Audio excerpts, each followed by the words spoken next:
All right, you asked for it. We're going to deliver. We're doing an episode today live on Epstein. This is the talk of the town. This is a story that's not simply going to be swept under the rug. It's not going to go away as much as the powers that be want it to go away. And it seems to have the potential to even fracture and break up. It already is in many ways.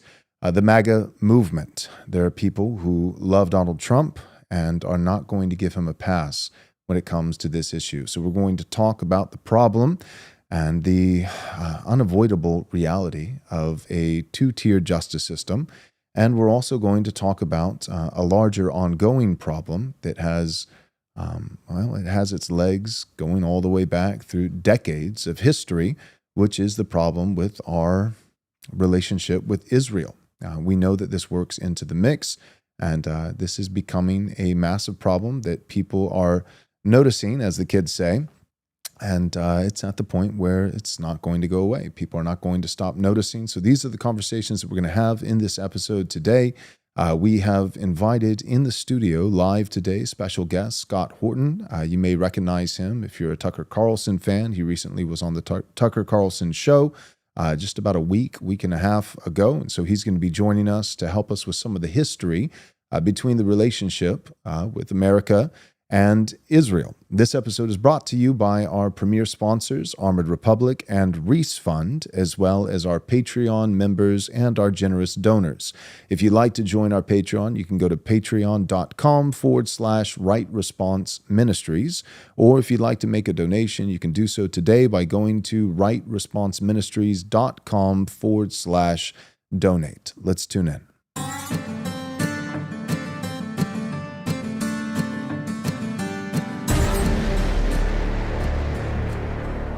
All right, here we are.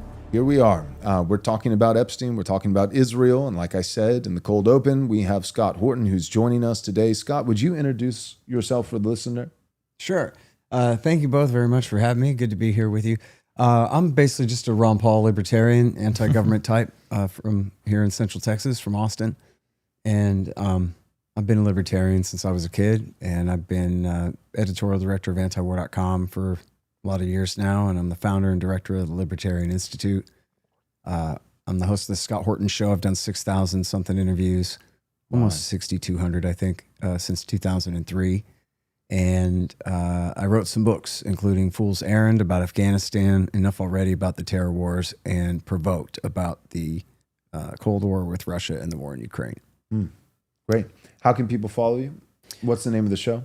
The Scott Horton Show. Okay, Scott Horton Show. You just launched a new one, though, correct? That's right. I have a brand new show out with the great Daryl Cooper, the most important historian in America, according to Tucker Carlson. I think I agree. Who's a good friend of mine. And the show is called Provoked. He named it that, not me, but that's the name of the book. And then also the new show. Cool. And we're at 3 episodes in, and so far it's just me interviewing him about stuff, but we'll see how it goes. Great. We definitely have a lot to talk about. And I've been putting my own show a bit on the back burner, but I just started really getting back into the swing of things, doing interviews again. And that's all at scotthorton.org and at my Substack, scotthortonshow.com. And in fact, for people to go there, I have the first 3 chapters, or the first 3 sections, I guess, the first 2 chapters of the audiobook of my latest book, Provoked. Cool. I'm still working on the rest of that. Great. Well, you picked a bad time. There's just not much going on. What are you going to talk, write, think about? Seriously. Right. Yeah. So we were thinking for this episode, we usually break it up into 3 segments. Our final segment, for those who are watching live, if you want to put it in the chat, whether you're watching us on X or on YouTube, just for new guys who are tuning in, we live stream simultaneously on both X and YouTube.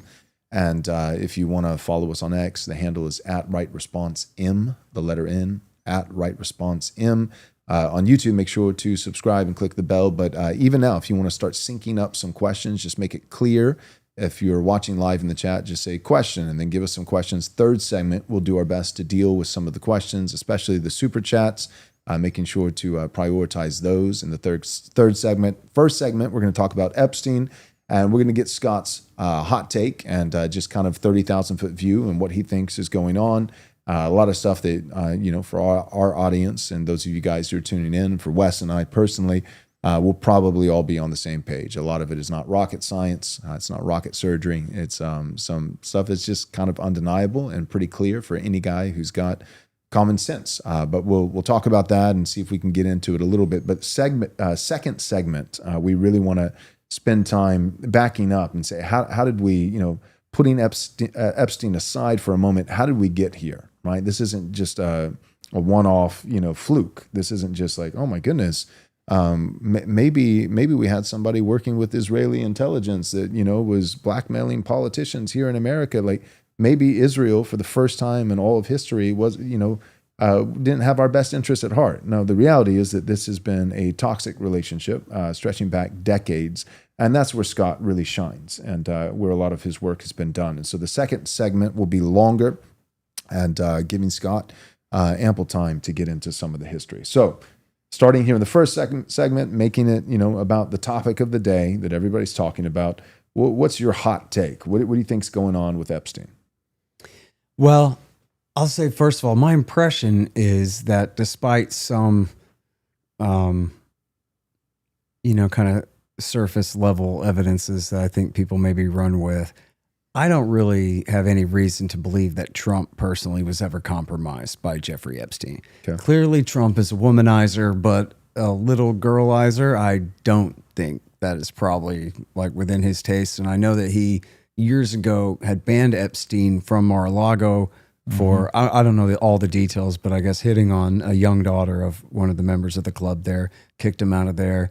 And then allegedly when the FBI was interested in Epstein, they interviewed Trump about him, and he just went down there and threw the guy under the bus, didn't bring a lawyer, didn't act like he was, worried about being implicated in any way, and just went down there and on the other hand, he did kind of wish Epstein's girlfriend well when she was on her way to prison. Like, hey, lady, let's ixnay on the things eh? So, like, I don't know exactly, what was all behind that. But, of course, he's a New York billionaire, and he's been around and certainly likes to cheat on even his supermodel wives when he feels like it. So, could there be something embarrassing there regarding him personally? Potentially, but I don't really get that feeling. I think what it is it's about Israel, as you said in your introduction there, that we know that Alex Acosta, who was the federal prosecutor in Florida, said that he was told that this guy belongs to intelligence, so leave him alone. And that was part of how he got this real sweetheart deal where anyone even associated with him was given immunity, where he was allowed to do like work release, from the local jail and under the nicest, cushiest circumstances of any plea deal anybody ever got, kind of thing. And then from there, apparently continued on doing the same thing in New York, and then had his giant ranch out west in New Mexico, and famously and infamously, and like out of a novel, right? This private island in the Virgin Islands. Apparently now there's more than one island. Little and Major, or whatever they were called, St. John's Islands there. And, it obviously is such a captivating story because you don't have to be politically sophisticated to understand the basics of it. I compare it to Joe Biden's senility, right? Where like your auntie's next door neighbor knows he's just too old for this, right? You can just take one look at him, right? It's the same kind of thing here where maybe it's a little bit more complicated than that, but this guy was allowed to get away with abusing children for decades while the national government's Justice Department under Janet Reno and everybody after her did nothing to stop it. Or very little, at least, to stop it. Protected him when he did get in like undeniable trouble where they started pursuing a case. It was quashed basically, and he was allowed to get off essentially free. And so everybody wants to know why. And then according to the federal prosecutor himself, it was because he was told this guy is a government asset. And so now when he says belongs to intelligence, that's his quote of someone else. We don't know exactly what he was told, but we know that's what he said. Now, typically you would take that to mean belongs to the agency, the American CIA. But then again, and might just raise questions about how much overlap there is between the CIA and the Mossad after all, if you want to take that angle on it, because there does seem to be a lot of real connections with Israeli intelligence, including his girlfriend, Ghislaine Maxwell, or however you say that correctly. I only ever read it and haven't heard people say it very much. But her father was a notorious Mossad asset agent. People might remember if they saw the Tetris movie. He's the guy in there trying to get the rights to Tetris they're fighting about, that they're fighting with, the protagonists are fighting with in the movie. Anyway, and by the way, funny little coincidence, it was Biden's Secretary of State, Antony Blinken's stepfather, was the last guy to see him alive before he somehow stepped off a boat in the middle of the ocean. These things happen. But anyway, and then he's tied very closely with Leslie Wexner, who was from The Limited and some of these other companies, you know, that were more famous back then, and was apparently a zillionaire and gave this guy power of attorney and access to unlimited funds. Which doesn't make any sense. It seemed like a simple explanation would be that he blackmailed him, right? That he got the guy laid and then he went, ha, I got you. And now you belong to me and you got to do all this for me. Although he sure kept him close after that. Seems like maybe could have just had the guy killed. You know, I don't know. It's hard to say exactly what his relationship there was, but his entire career seems to be very odd, where he taught at this school where it turns out future Attorney General Bill Barr's father was the guy in charge. And according to Daryl Cooper, he had written some weird novel that had a bunch of child sex type themes in it and whatever. So there's like a apparent connection there. And then he went from there to Bear Stearns, and then just kept he got kicked out of there for breaking the law, but then just kept failing upward and becomes supposedly a financial advisor to billionaires, except I'm pretty sure it was in the Netflix documentary they did where they they at least paraphrase. I forget if they show, but I'm pretty sure it was in there where they at least paraphrase these guys, where they say, there's a very small community of financial planners for billionaires in the world, and they all know each other, and none of them know this guy. He's not a financial planner for billionaires. You know what I mean? They're all like members of one pretty small clique. And so it was always mysterious where he got his money from. And then I think we don't have anything like a real understanding of how many people were compromised by this guy. For example, I just saw from Wired magazine the other day, they went and there's this company called Near, where if you ask them, I don't know if you have to ask them beforehand or only after to start surveilling an area, or if they just collect all this data from everywhere, but they have cell phone location data from, I think, years worth of visitors to his island, Little St. James, whatever. Wow. I said it wrong. I said Little St. John's a minute ago, didn't I? I meant Little St. James. But they had all these people. And then, so Wired didn't release their names because they're like, we don't know who all these people are, how guilty they are or aren't in any of this. So we're not saying that, but we are saying, here's where they all came from, including some of them from Central Texas and including people from, you know, fancy pants places like Aspen and Martha's Vineyard and all these type places that you would expect.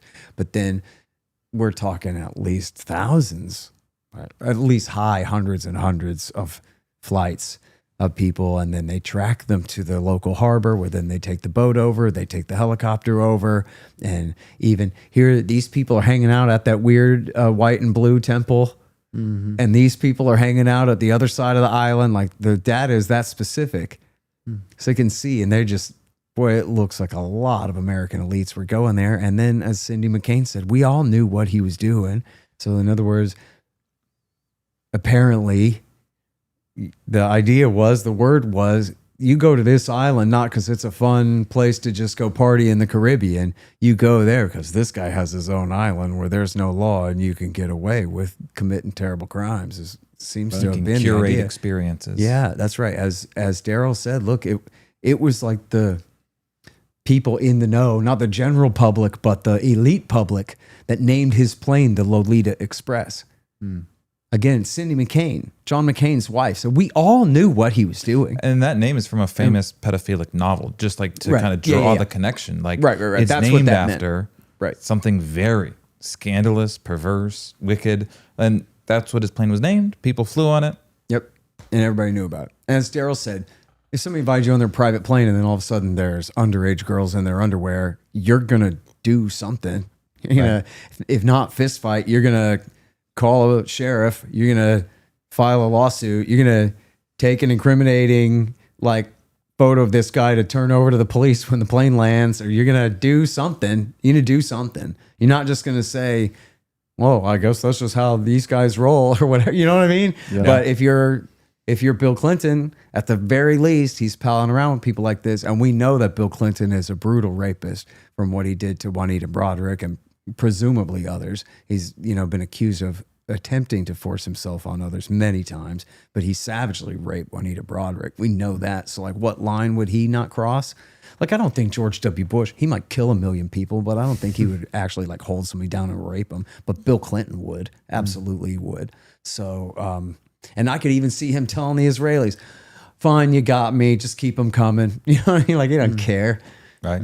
A man has no soul. So, I think that's the frustration of MAGA was Trump, especially in 2016. He was the anti-establishment candidate. Right. Drain the swamp. We're sick of politicians. Who knows what they're doing? Who knows who they're hanging out with? Who knows where the money comes from the people that they spend time with? And we, the American public, who these people are supposed to answer to, we're sick of it. And so the reversal now to 2024 and 2025, just in 8 years of going from drain the swamp to there is no swamp to drain at all, at least in this kind of narrow definition, that's why people are furious. Yeah. We demand, even if the answers are benign, everything you cited right there is just, it's objectively verifiable. We have all this on witness, all this on record, all of it's true.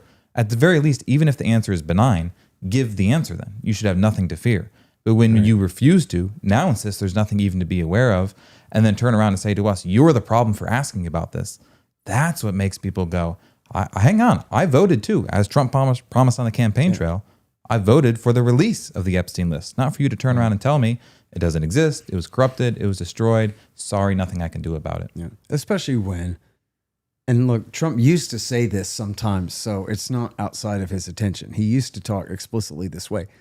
The whole charm of Trump is supposed to be that he is filthy, stinking rich, and he's in his late 70s. He already won, and he's already retired. And he's only doing this now, being like the temporary steward of the American system in order to help right our broken ship. And that he has the money that he can't be bribed. He doesn't need to be bribed. He told the donors in 2016, I don't need your money. I got plenty myself. But then he realized, oh, you know what? The Republican Party's going to need their money, though.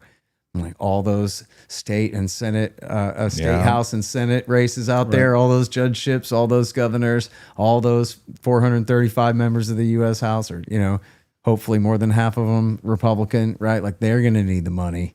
And even when he's gone, they're going to need the money. So just how badly can he stab the establishment in the back? But the thing is, like, he never was a governor, a senator, or a vice president. He has a plausible claim, even now, although he has been president before, but he certainly then had a plausible claim of like, none of this is my fault. I just got here. Yeah. And you all elected me because you rejected a Clinton and a Bush in the same year and put me in instead. Obviously, you want me to kick their ass for you. And so that's what I'm here to do. And of course, they bogged him down with all their fake accusations of treason with the Russiagate thing. But it's still the case that his great-grandchildren are set for life. He has nothing to lose, right? And they can afford security for the rest of their lives from the top of their skyscrapers for the rest of their lives. So they're more than set for life. They're set as kings for life, okay? So he could afford to tell them all go to hell, right? And do whatever he wants. But this is what he wants. And it's clearly to protect the people involved, which again, I said, I don't get the idea that he's worried about his own name being in there. I don't think there's any reason to believe he ever went to the island or any of those things, He did pal around with the guy for a time back when, but again, I don't, doesn't seem like there's much there.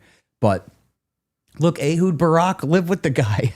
And was a regular customer there. Yeah. And Prince Andrew of Great Britain. And, again, like, I don't think we know the names of all of the different most powerful bankers and celebrities and businessmen and academics and scientists and whatever. Leon Black was a big one, of course. But look, it only makes sense, of course, that intelligence agencies of every description would be doing stuff like this. Right. Which Democrat congressman was it out in California? Was it Adam Schiff that was dating the Chinese spy lady? Yeah. Right? Yeah. And like, of course they sent a hot lady to seduce him and get secrets out of him, right? Like, yeah, men like hot women. So that's an easy entry. Money also works, right? Like, what? Or I got pictures of you crossing a line, and now you're gonna do what I say, buddy boy. That works perfectly well. This is like, the third oldest profession, right? This is like what it means to be in the intelligence business is compromising people, and so there's clearly a lot unknown about exactly who he was working for, but. Again, like Lex Wexner was part of this mega group of billionaires who donate to American politicians to keep America on track for Israel. So whether he's a outright agent, he's probably not any kind of Mossad agent. He's what they call like a pseudonym, right? Which is like an asset of the Israeli government operating on their behalf in the United States. And then this is Epstein's greatest patron of all. So that's a good place to start. In fact, I believe it was Ryan Dawson, who's a real expert on this, who pointed out, I think it was him, who pointed out that if you watch the Netflix documentary about all this, one of the young victims painted this big mural of all the people involved in all of this. And Epstein, if I remember right, is like his head is floating in a flying saucer kind of off to the side in the corner. In the center of it all is Leslie Wexner. And he's like, portrayed as the center of the thing, but then they don't ask follow-up questions about that. You know what I mean? They don't say, well, that's weird. Like, what's the implication of that in your painting there? It's just kind of left for you to wonder about. But one of the crazier seems like things, it was a big operation that he was only a small part of, right? Yeah. One of the crazier things was they found, I think during the first raid, a passport with, it wasn't his name, but it was his picture that was well-traveled. Now, I don't know about you guys, but I don't happen to have a passport with a fake name that I've traveled around the world with. So there's all these details like this that you're like, could we have an explanation for this? Why was this guy having a passport? Who was he traveling with? And what was he doing for them? Well, and in fact, they said that the whole place in Manhattan, which is like the nicest private residence in all of Manhattan. Yep. The most expensive one that was just given to him by Wexner, apparently, or given to him to use at least. And they said the whole thing was wired for video and sound. And then they showed like tubs full of CD-ROMs and all kinds of, whatever, thumb drives or whatever it was. Maybe we were leaping to conclusions, but the obvious implication was he was recording everybody in there. He wasn't just recording himself. He was recording his elite clientele and then was compromising them and had them, and they must have known it and kept coming back anyway. I don't know. So why and now they go, no, that was actually just stuff he had downloaded off the internet. So, I mean, you don't want to watch it, do you? Yeah. We can't show you that stuff. That was his music collection. Right? Yeah. Or no, they say it was, quadruple X-rated stuff, but that it wasn't anyone recorded there locally. It was just stuff that, he was into personally that didn't implicate any other powerful people, which, so what? That doesn't sound right to me. It sounds like they're lying about that. Yeah. So if Trump's not protecting himself, and I'm with you, I don't think, on the one hand, I feel like with all the attempts to, disenfranchise and discredit Trump, if there was a smoking gun, they would have used it. And so it doesn't seem like he's trying to protect himself, but he's trying to protect someone.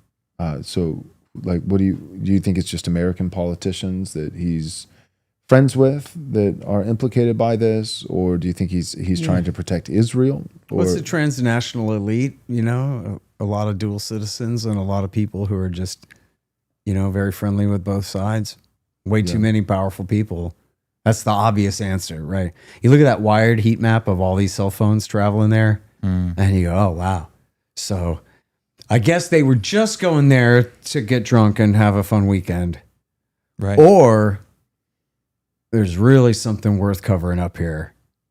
And it sure seems a lot like the latter. And for Trump to say, oh, this is just like the Russiagate hoax.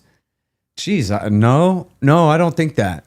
And the Russiagate hoax was clearly led by the CIA and the FBI to frame him. Clinton only got on board later and hired all these other liars to come on board and help lie and try to create predicates for further FBI investigations and the rest. But it was clearly the CIA and the FBI that started that. John Brennan was the one who kicked the whole thing off at the end of 2015. And they lied about everything, right?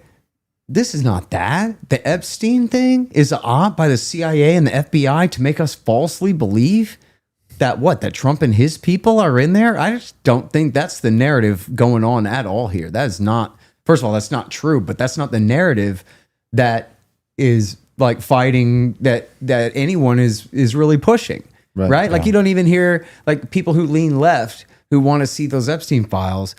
You don't see a lot of them just like saying, oh, it's got to be all about Trump here, because they know it's not. Like even on the Daily Show, this is like in the post Jon Stewart era, which he's no good anymore, but back then he was funny. But they had that guy, Trevor Noah, was on, and he interviewed Hillary Clinton.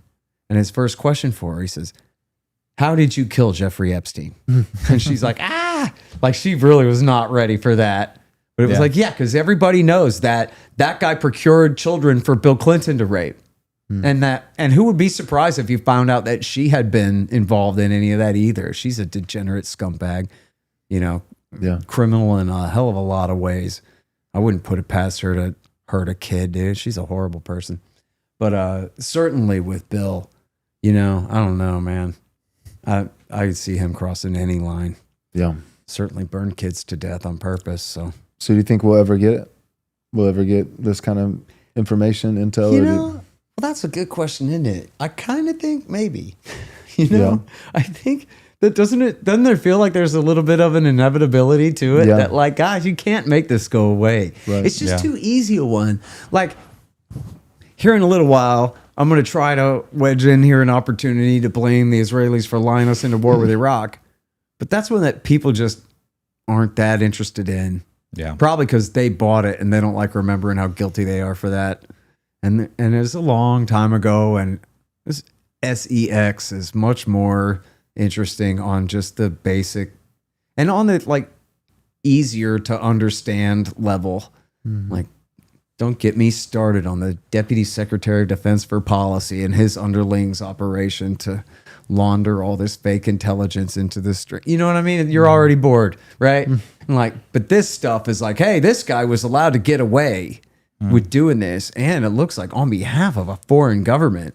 Wow, and it looks like our government is covering for that foreign government and helping them to get away with that. And like, as I like to say about Iraq, people used to really believe in that war a lot up until they didn't anymore. And then they were like, oh man, you know what?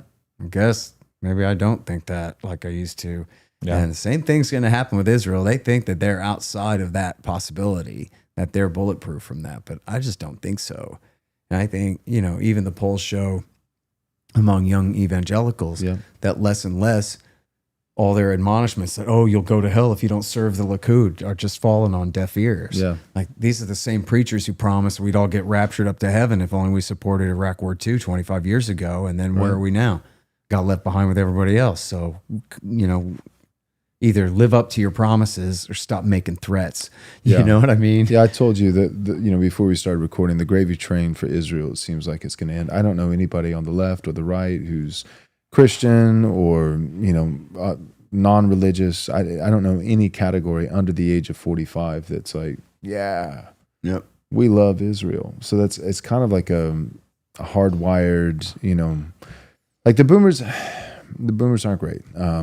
I am sympathetic in the sense that they're kind of like, you can make an argument they're the most propagandized generation in American history, because it's like you have, in terms of innovation, you have, mass wavelength, ability to spread news, but tightly controlled, right? Like 3 channels on cable television, and so like, and that's all there is. So like for us today, it's like, you have to sift through the haystack to find a needle, but there is a haystack. There's not just 3 channels. So that's totally true. So today it's like we have mass media for sure, but we have like 14,000 different options, like I listen to so-and-so and I listen to so-and-so and I listen, and that creates its own problems. That's part of why we're fractured, and you don't know, because we don't trust the experts because they're not trustworthy. But then it's like, well, who do you trust? So everybody just has kind of It's like almost like grunge, like punk rock bands where there was like, in ska, like back in the 90s, there's like, like maybe a couple big ones, but most of them it's like they each have like 14 fans, and they play in their mom's garage, and there's like 10,000 different, ska bands or punk rock bands, and everybody's got like, they like each one of them was able to sell 6 t-shirts, and have like their isolated fan. And that's kind of how it is now with news and media and information and podcasting and all that kind of stuff. Yeah. And I'm a part of that, so like I get it, but I'm sympathetic. My point is that like, once upon a time, it's like the herald comes through your village on behalf of the king, once every blue moon and says, hear ye, hear ye. And then now today, like everybody listening to a million things, but there's really a brief window in human history where you have everybody's hearing the same thing every single day. So like mass communication, but like 3 sources and they're all really That's just how one. I grew up. Yeah, it's Rather, Jennings, and Brokaw. An Austin American Statesman reprints everything from the New York Times the day before, and that's it. So my point is just to say, I think the boomers like kind of destroyed the country, but I'm sympathetic in the sense that that'd probably be a tough generation not to be propagandized, not to be deceived. Well, and you're right too that we've gone from a drought to a deluge, where sometimes it can be real hard to decide. Although I think I trust in the market, man. I think overall, even Google, YouTube algorithm rigging aside, like ultimately people find good stuff and start making good choices. So we do have like all these different silos now, right? But and the best will win out. I think that's true. Yeah, if it's not manipulated and manufactured. And I mean, you mentioned I was on the Tucker Carlson show, and in fact, right in the aftermath of the start of the Iran war, I was at PorcFest up in New Hampshire, and Al Jazeera, Al Arabiya, and the Piers Morgan show all sent vans out to interview me in person. And then a few, I did a bunch more of like really big podcasts that same first week. And then the next week I did the Tucker Carlson show. Right. And like, never even mind Tucker, because Tucker's just huge. He's one of the biggest guys, but even just Piers Morgan having me on to be one head in a box with 4 other shouting heads in boxes. Right. Man, that's unheard of. Can you imagine in 2003, me being allowed to go on CNN or Fox and be a head in a box going, no, you're wrong. It's like this, not like that. No way, dude. Yeah. We were just shouting in the hurricane at antiwar.com. I was doing a little pirate radio show in South Austin, and like putting my podcast out for 10,000 people. The same 10,000, I guess, still listen. And there was just nothing like the ability to there was no avenue to get onto CNN, to get into one of those fights whatsoever. Now so Tucker's willing to sit down and go, okay, you have the floor for 3 hours. Right. Go ahead. It's like, all right. So that's my point. So sympathetic to the boomers in the sense of that time, the technology, the control, all that kind of stuff. Sympathetic to them being, lied to and deceived. But my larger point is to say that although sometimes I do feel like the boomers are going to find a way to live on the moon and harvest organs and, and squeeze out another 85 years of life. But barring that, happening, I've been reliably assured that that the boomers will eventually die and probably relatively soon, 10, 15 years. And my point is just to say that when they're gone, like who's going to be waving Israeli flags? You know what I mean? Like it's coming to a screeching halt. Even now, I don't think we got to wait for the baby boomers to die. I mean, just think of the cognitive dissonance behind Jeffrey Epstein. Like, I hate him. He was raping young American girls and getting away with it for years. Mm-hmm. But at least it was for a good cause. My minister says that Jesus says you got to let the Israelis rape your kids so they can compromise your senators so they can get away with bloody murder and get free weapons to kill other kids with.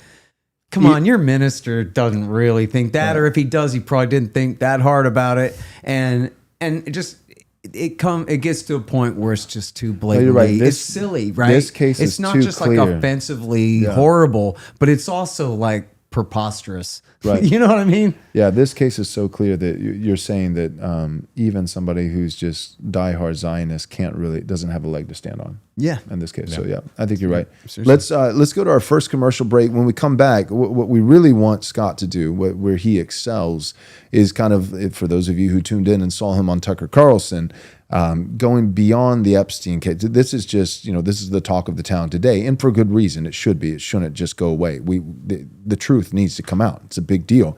But the larger picture of this ongoing relationship with our hashtag, greatest ally, and that relationship being a little lopsided, to say the least, that's where Scott has done a lot of work. And so we want to allow him to kind of get into a little bit of the history. Again, if you're just now tuning in, our third segment, we're going to do our best to answer whatever kind of questions you guys have. And I know for our regular listeners, the question segment, towards the end is usually a free-for-all. And, there'll be questions related to the topic, but there'll be other questions that are just, generally theological or related to some other topic based on other things that we've, talked about, because our show's pretty broad. We talk about a lot of things. But for today, because we have Scott actually with us in the studio, we're going to stick to the questions at hand. We're going to stick to the questions that deal with Israel and America and Epstein, the things that we're talking about in our topic today, and make sure to give Scott the priority of time and being able to answer. So we'll go to our first commercial. We'll come back. We'll talk about the history between America and Israel and how that's led up to today. And then we'll do one more commercial break at the end, and we'll go to our third segment and deal with questions that pertain to this topic. So here we go.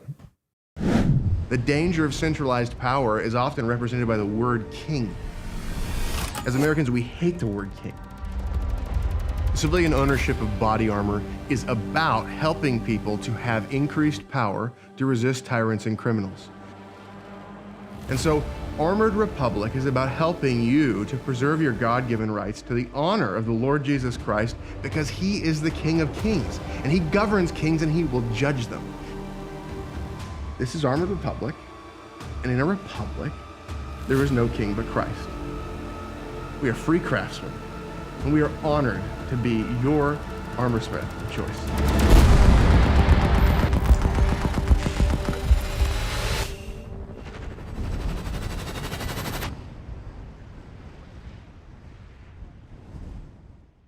In the future, it may be hard to persuade people that what happened starting in the spring of 2020 really did happen.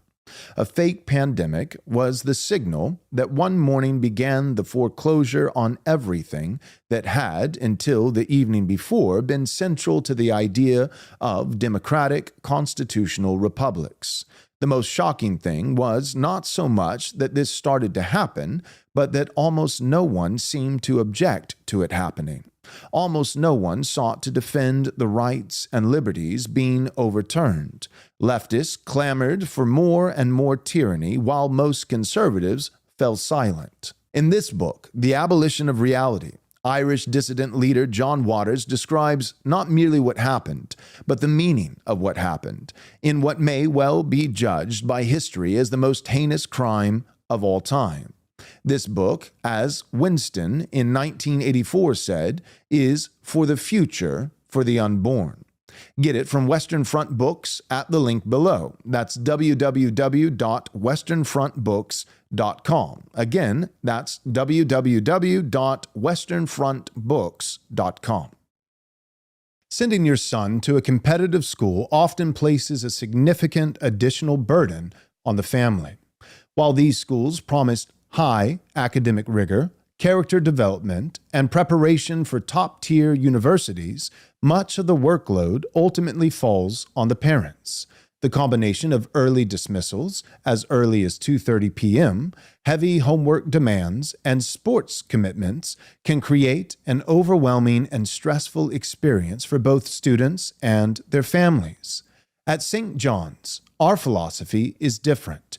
We prioritize structure, balance, and efficiency to ensure students thrive academically, physically, and spiritually. Here's how we do it. Our instructors are the cornerstone of our commitment to excellence, bringing a unique blend of expertise, discipline, and leadership to the classroom. Earning $200,000 annually, our educators are among the most accomplished in their fields. 9-hour school days, Classes run from 8 a.m. to 5 p.m., maximizing learning during school hours. Our confession brings clarity, fosters unity, and glorifies Christ as we seek to instruct, develop, and mentor young men in loving God and neighbor rightly, to the glory of God. Ordo amoris et soli Deo gloria. And finally, our curriculum, Integra, is a challenging blend of STEM with classical Christian humanities. Campuses opening in the summer of 2026 in Dallas, Houston, Austin, and San Antonio. Visit stjohns.academy to learn more and sign up today.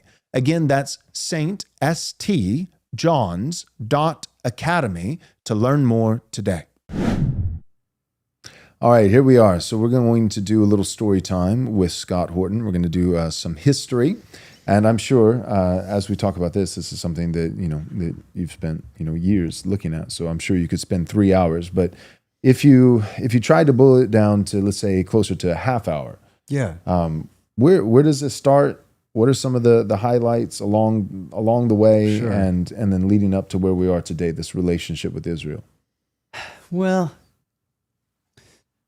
I mean, okay, I guess one way to frame it would be if you look at the situation over there after the 67 war. So this is where Israel takes possession of the West Bank and the Gaza Strip and all the people who lived there. And then raising the question about, well, if they're going to keep the land, what are they going to do with all the people? And then the answer is put them under totalitarian martial law and let them stay that way until they all pack up and move someday or something. And the United States has always officially opposed that and always officially said that it's illegal for the Israelis. No, well, not always. Trump changed it, but it's illegal for the Israelis to move their population into these conquered territories. And they need to give them up and negotiate that territory away. In fact, even Israel's founding prime minister, David Ben-Gurion, said the same thing, that this is suicide. What are we doing? If we, when they created Israel in the first place in 48, it was criminal the way they cleansed the land of the Palestinians. But in effect, morality aside, it succeeded. They created an 80-20 super duper majority Jewish state so they could be a Jewish democracy and have these second-class citizens and the Christians and Muslims, the Christian Muslim Arabs who are still citizens of Israel officially. But once they took over those territories, now they're like back toward 50-50, right? And then so they can't be Israeli citizens, but they can't have independence in a state of their own because the Israelis want that land. So instead they just live in this permanent state of rightslessness and occupation. So, in the Carter years, they passed the Camp David Accord, where America agreed to start bribing Israel billions of dollars a year if they'll make peace with Israel.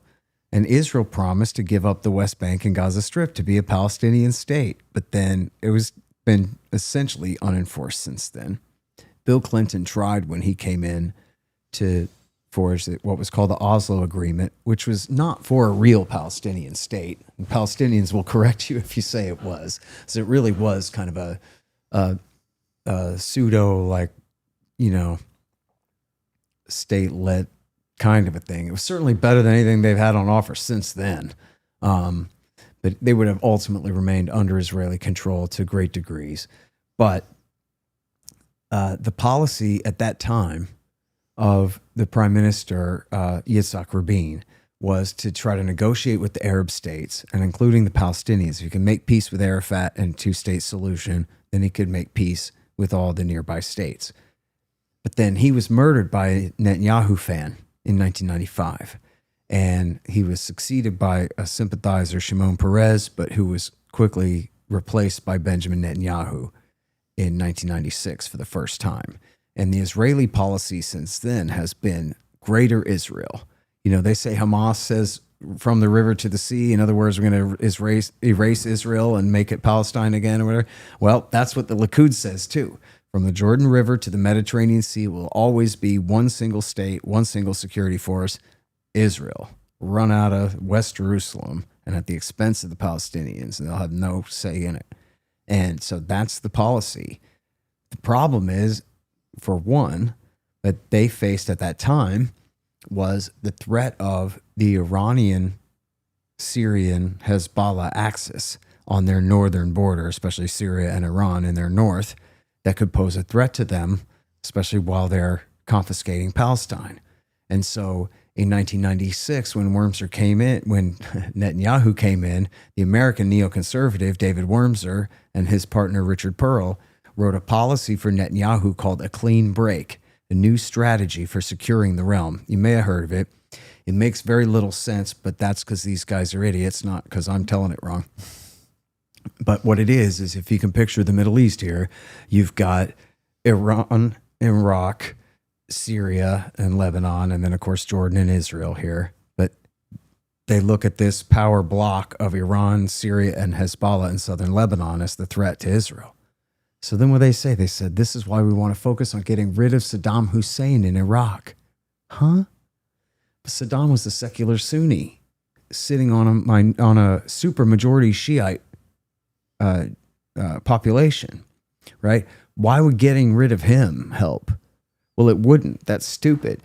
But they thought it would, because they thought that they would either, one, have a Jordanian king come and rule over the Iraqis, or their best friend, the Iraqi Shiite exile, Ahmed Chalabi, would take over.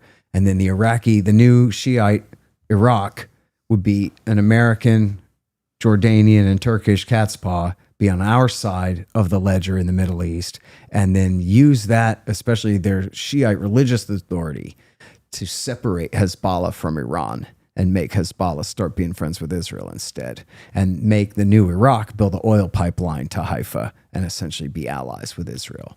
Now, this is completely stupid. I mean, if you read The Clean Break, and the companion piece is called Coping with Crumbling States, and they even wrote a book about it called Tyranny's Ally, America's Failure to Remove Saddam Hussein, by Richard Pearl and by David Wormser, is the principal author, and Richard Pearl. This was their thinking, and this was a huge part of why America invaded Iraq in 2003. Of course, Bush had his own stupid reasons, and so did Cheney and Rumsfeld, but it was the neoconservatives who were essentially tied at the hip to the Likud party in Israel, who were telling Bush, great idea, boss, don't worry, we game this all out, we know how it's going to work and what it's going to look like afterwards, we have all the plans, so trust us, we got to go to Baghdad. And so, as Walter Mearsheimer wrote in their book, The Israel Lobby, the neoconservatives didn't make the war happen. Clearly, W. Bush pulled the trigger, but it couldn't have happened without them. And what are the neocons other than essentially the vanguard of the Israel lobby in America? And on top of that, interestingly, they really represented Netanyahu's faction of the Likud over Ariel Sharon's, who was actually the prime minister at that time.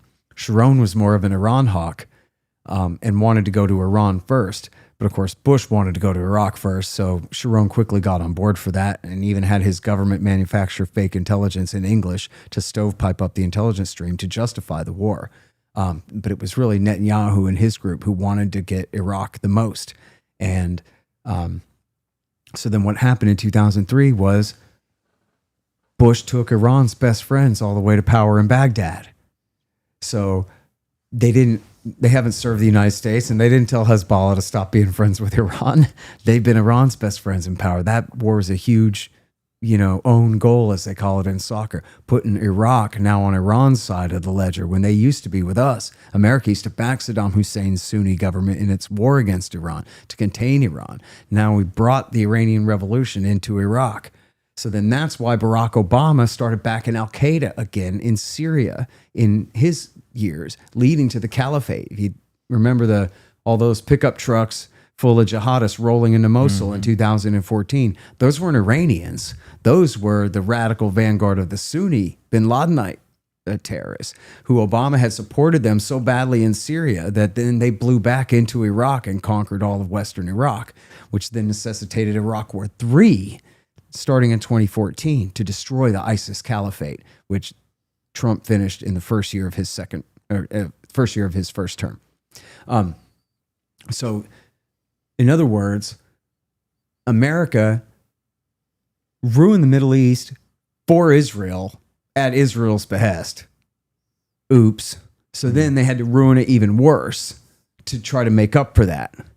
So first they gave Iraq to Iran's best friends. Then they gave Syria to Osama bin Laden's best friends.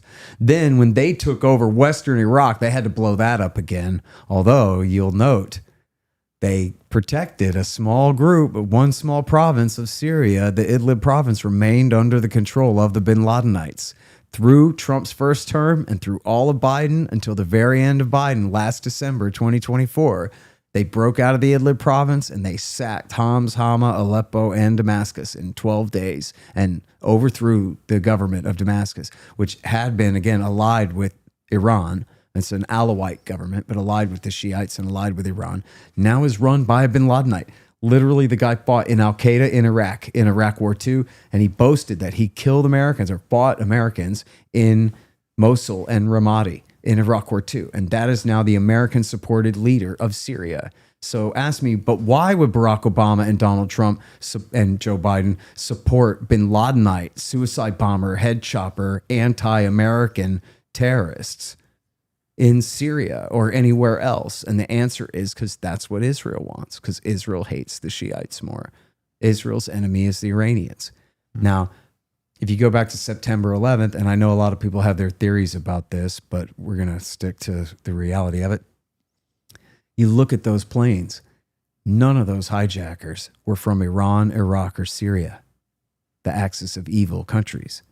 They were all from Saudi Arabia and Egypt, and then a couple from Lebanon and Yemen. In other words, countries that were under the thumb of the United States, where our government supported their dictators. And that was why they hated us, was we had our troops in Saudi Arabia and we supported the kingdom there that, quote unquote, invited us to stay. We supported the dictatorship in Egypt and in Jordan and all the monarchies of the Middle East, preventing them, they thought, from creating their caliphate. But then, so where'd they get their caliphate? Bush and Obama built it for them. Bush gave them Western Iraq. Obama gave them Eastern Syria and built the thing for the guys in the name of essentially fighting Israel's wars over there. And so all this is just absolutely contrary to the interests of the American people. And especially when you look back at Al-Qaeda's war against the United States in the 1990s and leading up to September 11th, a huge part of that was American support for Israel. And in fact, even our dual containment policy of bombing Iraq from bases in Saudi Arabia and also containing Iran from there in the 1990s, in the Bill Clinton years, that was at Israeli behest. Bill Clinton had wanted to normalize relations with Iraq and Iran, and the Israelis put their foot down and said, absolutely not. We have just changed our policy here where we want to demonize Iran and make a deal with Jordan. And so you have to stay in Saudi Arabia because Iraq is too weak to balance against Iran after America beat them up in Iraq War I. And so that was at Israeli behest that we stayed in Saudi Arabia. And then, of course, the Israelis' merciless violence against the Palestinians and the Lebanese during that time was a huge part of the motivating factor for all of the anti-American terrorism against the United States in the 1990s and the lead up to September 11th. If you go back to Al-Qaeda's first real attack in the country, sort of proto-Al-Qaeda was Egyptian Islamic Jihad in the country. The first attack they did was the assassination of a rabbi named Rabbi Kahane, who had been kicked out of Israel and his party banned for being fascist by the Supreme Court of Israel. The Koch party said that they should just kill and expel all Arabs from Greater Israel. He was the first guy that they got in New York City in 1990. Then they did the first World Trade Center bombing, and then there are numerous bombings in the Middle East and the Africa embassies and the Khobar Towers, and of course the USS Cole, and all of that through the 1990s. And all of that essentially, or a great part of that, was motivated by Israel, American support for Israel crimes. And so the greatest example of this is the lead hijacker, Mohammed Atta, and his buddy Ramzi bin al-Shibh, who helped him organize the attack and who's in Guantanamo to this day. They were Egyptian engineering students studying in Hamburg, Germany. And when after the Netanyahu fan assassinated Yitzhak Rabin and Shimon Peres came in, as part of this demonize Iran strategy, he reinvaded southern Lebanon to attack Hezbollah there. And during that attack, it was actually Naftali Bennett, the future prime minister of Israel, who launched the artillery strike that killed 106 women and children in a United Nations shelter there in Canaan, Lebanon in 1996. And bin Laden ranted about that in his first declaration of war against the United States. And it was when Mohammed Atta and Ramzi bin al-Shibh read bin Laden's declaration of war, and where he talked about the Qana massacre in there, that they decided that they wanted to join his movement. So here's Egyptian engineering students studying in Hamburg, Germany, volunteer for a Saudi sheikh to kill Americans as revenge for what Israel is doing in Lebanon, right? And so that was why they told you that the Taliban did it, because they hate your freedom so much, right? It was because they didn't want to get into the fact that actually supporting Israel, clearly just take September 11th on the face of it, is not in America's interest. Now, you might say, maybe I disagree with you still, but this is the price we pay for supporting a very good friend who's only trying to do the right thing. Maybe, but they're not a very good friend to us. They don't do anything for us. In fact, when there are attacks coming against us, like the Beirut attack in 1983, they keep that secret. The Americans are big boys. They can take care of themselves. That's what they get for sticking their nose into our business, and they won't help us when they know. And in fact, there's questions how much they knew about September 11th and how specific of warning they gave to the FBI in August of 01 when they knew that there was an attack, or quite possibly knew that there was an attack coming. So they do nothing for us, and they're not just a nice country over there minding its own business. It's the most ruthless regime on the planet per capita, right? And the degree of misery and the degree of lawlessness, the degree of misery they inflict on the people under their control, and the absolute criminality with which they operate, that's what caused the attackers to come here. It wasn't for the existence of Israel at all, although obviously that's hugely controversial, but it's the occupation in the West Bank and the Gaza Strip and in southern Lebanon and the ruthless violence. That was what bin Laden cited, and that was what the hijackers clued into. And that was the recruiting shtick that worked on them. And it was true, right? So if he is just saying their Hollywood movies have too much TNA in them, you can't get a suicide kamikaze 757 hijacker out of propaganda like that. And if you make up a bunch of lies about us, about things that we never did, and that's not going to work either. Right. But they cited concrete things that the United States was doing: bombing Iraq from bases in Saudi Arabia, supporting Israel and Lebanon and Palestine, supporting the dictators of the region, and all of that.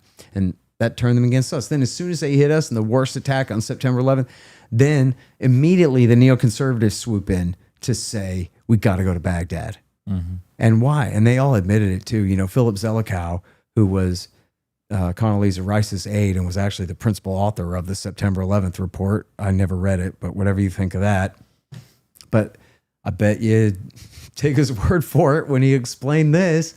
He goes, look, man, they don't ever like to talk about it, but Saddam Hussein's support for Hamas is a huge part of America's invasion of Iraq in 2003.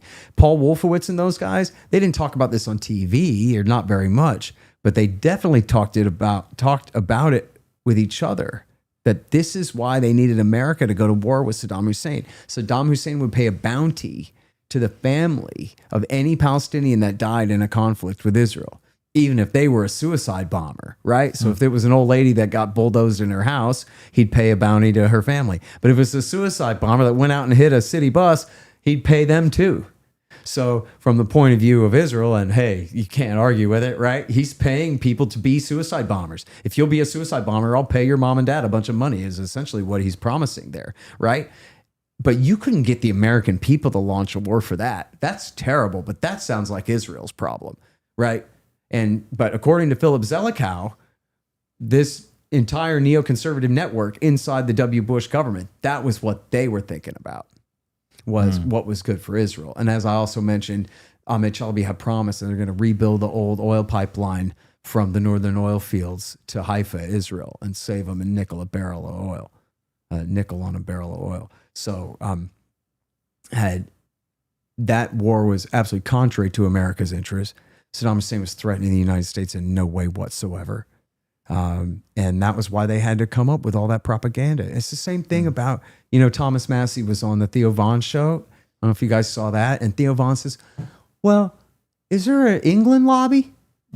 And he goes, no, because England's our natural ally. They don't have to convince us. They just send their ambassador to talk to our ambassador. Right. Israel has to spend all this money lobbying and blackmailing and threatening and pressuring, applying so much pressure on American politics because we don't need them at all. They don't do nothing for us. So they have to put all this pressure on people and build up this huge guilt trip and all this other stuff to say, like, you know, how much they need us and somehow how much we need them. And it's always, by the way, if you focus on, it's always a bunch of slogans and cliches, a bunch of focus group crap. It's never a real explanation. They go, Iran is the biggest state-sponsored terrorism in the world. You go, really? Because it's Al-Qaeda terrorism that concerns me. The Shiites didn't hit our towers. And so you're going to complain, and Hamas didn't hit our towers. They're Sunnis, but they didn't hit our towers either. But you're concerned about Hezbollah? Well, I'm just not from southern Lebanon or northern Israel, so I just don't care about Hezbollah, because they're just not my problem. So greatest state-sponsored terrorism in the world, that would have to be Washington, D.C., in coalition with Riyadh and London, and everybody knows it. So don't lie to me. I don't like it when people lie to me.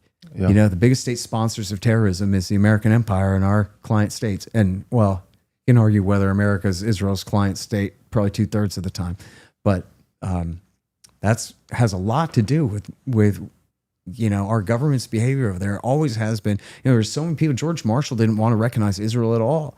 So we have interests with all these Arab countries over there, particularly oil. But our relationship with Israel is going to ruin all of that. It puts every other relationship over there into question. You have people like, quoted enough already, James Mattis and David Petraeus both talked about, we pay a security price over there every single day, which is a very nice way of saying our guys get killed extra in Iraq and Afghanistan because of our support for Israel. Right. You know, Danny Sherson, the U.S. Army sergeant over there, maybe captain by then in Afghanistan, he told me he'd be meeting with some elder out in Paktika province somewhere. And they go, oh, you love us so much, huh? Is that why you help the Israelis kill the Palestinians? We don't trust you. We don't believe you because we know how you guys really are. And it just undermined every single thing they were trying to do. Not that they were really being so gracious to the poor Afghans, but still, whatever they were trying to do, they know, even Mattis and Petraeus themselves admit, usually only candidly, that Israel's nothing but a security risk to us. We get essentially nothing out of our support for them. And I'll clam up after this, which is, and I can't really prove this, but I'm going to keep bringing it up anyway. And if I'll get egg on my face later about it, fine. But I'm just certain, I just know it in that, don't really know it, but speculate it since, that the New Orleans attacker, Bourbon Street in New Year's Eve, that he was pissed off about Israel. This is an American Army veteran who joined Islam and joined ISIS, you know, supposedly, and then recorded himself ranting as he drove from Houston to New Orleans, which takes a little while. Yeah. And then drove down Bourbon Street on New Year's Eve and killed, I think, 12 people and injured a couple dozen more. And people partying on Bourbon Street on New Year's, right? People who didn't do nothing. People who couldn't possibly have been responsible. And they won't release the transcripts of that video or release the video itself. But it's so obvious that he was ranting about American support for Israel and their genocide against the poor people of the Gaza Strip over the last couple of years there in that thing. And that's Americans crucified for Israel's sins, paying the price for what Israel's doing, and American support for what Israel's doing with our guns, our planes, our bombs. We also saw where 2 people were assassinated out in front of the Israeli embassy in Washington, and some lunatic did a firebomb attack at a pro-Israel rally in Boulder, and one person ended up dying of their injuries from that. Did you see the guy with the makeshift can of WD-40 or whatever he had? They were trying to get, you know, but apparently one guy really did burn really bad and died of that. And that's just the tip of the iceberg. September 11th, of course, is the very worst of it. But this is a major cause of anti-American terrorism in this country, and it has been. And yes, it's true. I'll be the first to tell you the FBI has entrapped as many as 300 idiots into fake terrorist attacks that for the headlines and for their budgets and whatever. But I'm not talking about that. I'm talking about real terrorists and people, whether lone wolves or whether they're sent here as sleepers. The Israelis love to push the idea that we have Hezbollah sleeper cells in this country, but America just bombed Iran. Did you see a bunch of Hezbollah sleeper cells, a bunch of Shiite terrorist attacks in this country? No. It's the bin Ladenites who threaten the United States of America. And who else do they threaten? Israel. Iran. No, they don't threaten Israel. Oh. In fact, Israel loves them, apparently. I mean, they'll kill Americans over their grudge against Israel, but they do nothing but make nice I thought with you were Israel. saying they hate both of us. Oh, yeah. Well, yeah, they're willing to kill Americans over their hatred for Israel, but they're not willing to attack Israel. There's never been a bin Ladenite type attack against Israel. In fact, when ISIS accidentally hit them, back in the Obama years, they apologized for it, and the Israelis told them no hard feelings. And the Israelis said, and I quote this in enough already, I have so many sources of the Israelis saying, listen, we prefer ISIS to Iran. We prefer, and Iran meaning Assad, right? The secular Alawite dictator of the country, but he's friends with Iran. So they said over and over again that they prefer not just, the Free Syrian Army mythical moderates, but even the Islamic State caliphate of absolute head chopping, berserkers. You guys don't remember that 10 years ago, the war for Western Iraq was as mean as it gets. I mean, Patrick Coburn called these guys the Islamist Khmer Rouge, right? Pol Pot's communists in Cambodia. So just the most murderous, insane, rampaging lunatics that you could think of. Like that was who the ISIS guys were. And the Israelis were like, yeah, but they're not Shiites. Okay, fine. But that's fine. But that's Israel's interest. That's not our interest, Yeah. I was deployed. I was just gonna say, 2016. I was in the Marines. I was deployed there, and we were supporting the airstrikes on them. There you and I was always struggling. Actually, I did connect the dots. And we would drive by in Kuwait the oil fields. I was like, why am I here? For months. And these. Oh, that's why. And in addition to just a little blue and white flag. Yep. And look, there were times where the Americans were flying literal air cover for the Iranians on the ground against the Islamic State Caliphate. So if you ask a regular American and just go, well, like, who do you hate more? ISIS. Yeah. ISIS or the bin Ladenites. That's who I hate more. Right? You'd have to lobby me billions of dollars a year to make me hate the Quds Force more. When the Quds Force are saying, thanks, Americans, for the air cover. Watch me kill these bin Ladenites. Yeah. Right? Black and white issue to me. You swear blood oath loyalty to Osama bin Laden. I don't care when you get killed. I think it's funny when you do, actually. But the Iranians, they never did anything to us.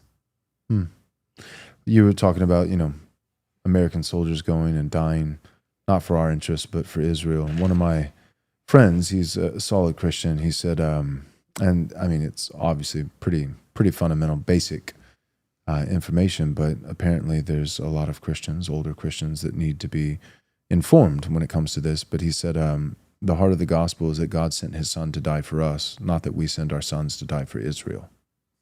Sounds pretty basic, you could read the Bible, cursory glance one time through and probably come away with that, indoctrination is expensive. It actually takes a lot more effort. Like we saw with the, the USAID stuff and all that, to convince people that a boy is a girl and a girl is a boy, or to convince people that, that the heart of, the biblical text is, little old ladies sending a portion of their fixed income to Israel. Like that actually that requires indoctrination, that requires propaganda, that requires billions of dollars and lobbying and Totally right. But the basic message of America first from a political, cultural standpoint, or Christianity for that matter, at a theological, religious standpoint, is pretty self-explanatory. It's pretty basic. The heart of the Christian faith is God sent his son to die for me, not me sending my sons to die for Israel. There's this lady who's a pro-Palestine activist named Allison Weir, and her origin story was she's this nice housewife who got a thing in the mail about save the children. And it's just like you see on TV, these kids living in sewage and digging in the garbage pits and whatever. And so she's learned about this, and you guys are younger than me, and especially you. When I was a kid, we just watched TV all the time. And this was just a regular fixture of TV life in America. Was there are places in the world where people are very, very poor, and you have these Christian charities trying to help them, right? We just see these things all the time. So Alison Ware got some propaganda like that in the mail. And so she started writing letters back and forth, donating and writing letters back and forth. And pretty soon she's corresponding with a little kid, I think it was, Right. who explains that the reason he lives in a pile of sewage is because he lives in a refugee camp in Lebanon. And the reason he lives in a refugee camp in Lebanon is because the Israelis stole his land and drove his family off their land. So now they live in a refugee camp in a foreign country. And she went, that's funny. I never heard of people being driven off their land so that Israel could be there instead. You know what I mean? And that was how she started looking into that. I mean, I heard this when I was a kid from time to time, at least, but this used to, they don't say this as much anymore because it's so preposterous and so easy to disprove in an era where we all have a supercomputer in our pocket. But they used to really say that this was a land without people. There was nobody there. And so it was a conspiracy theory if you said that there were Palestinians who had been cleansed off of their land and into these horrid refugee camps and all this. Eric Margulies, a great reporter and a friend of mine, his mother was a great journalist at that time. And they threatened to kill her and him, baby Eric, if she would dare to continue to report on the plight of the Palestinians living in their refugee camps in the West Bank and all that. They were denying these people existed at all, that they'd been cleansed off their territory at all. Because even then, it would have been hugely controversial. It's why they had to cover it up, that the Nakba had even happened. Yeah. You can correct me if I'm wrong, but I mean, Israel, you have to understand in 48, they literally just declared, this is our land now, essentially. The British and the UN, they basically kind of rescinded and said, we don't really care much about it. And they declared themselves the state of Israel. And Truman recognized it. And Truman, within minutes, recognized it.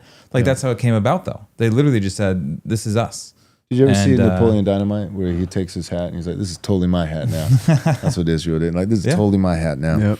Just with land in the center of the old world that's been occupied continuously for thousands and thousands of years. And it was always a recipe for disaster, like to throw a bunch of Israelis in the middle of, an Islamic sea.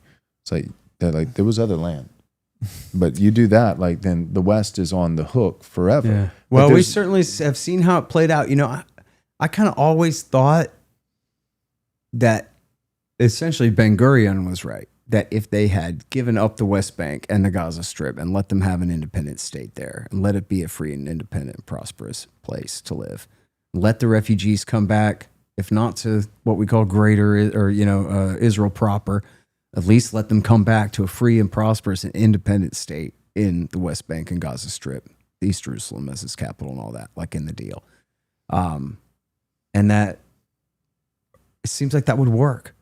It seemed like that could have worked. Possibly it's just too late now. But Arafat recognized Israel in 1988. He said, enough fighting. In fact, that was why they invaded southern Lebanon in 1982, was because Arafat was there and was trying to make peace. And they thought, oh no, a partner for peace. We've got to kill him. It's the same thing that they did when Sheikh Yassin, the head of Hamas, said in 2004, January 2004. He said, I'm tired, I'm old, I'm tired of fighting, I don't want to do this anymore. Let's make peace. We'll recognize Israel within 67 borders. We'll settle for our measly stinking 22%. Come on, let's negotiate. 2 months later, they killed him with an airstrike.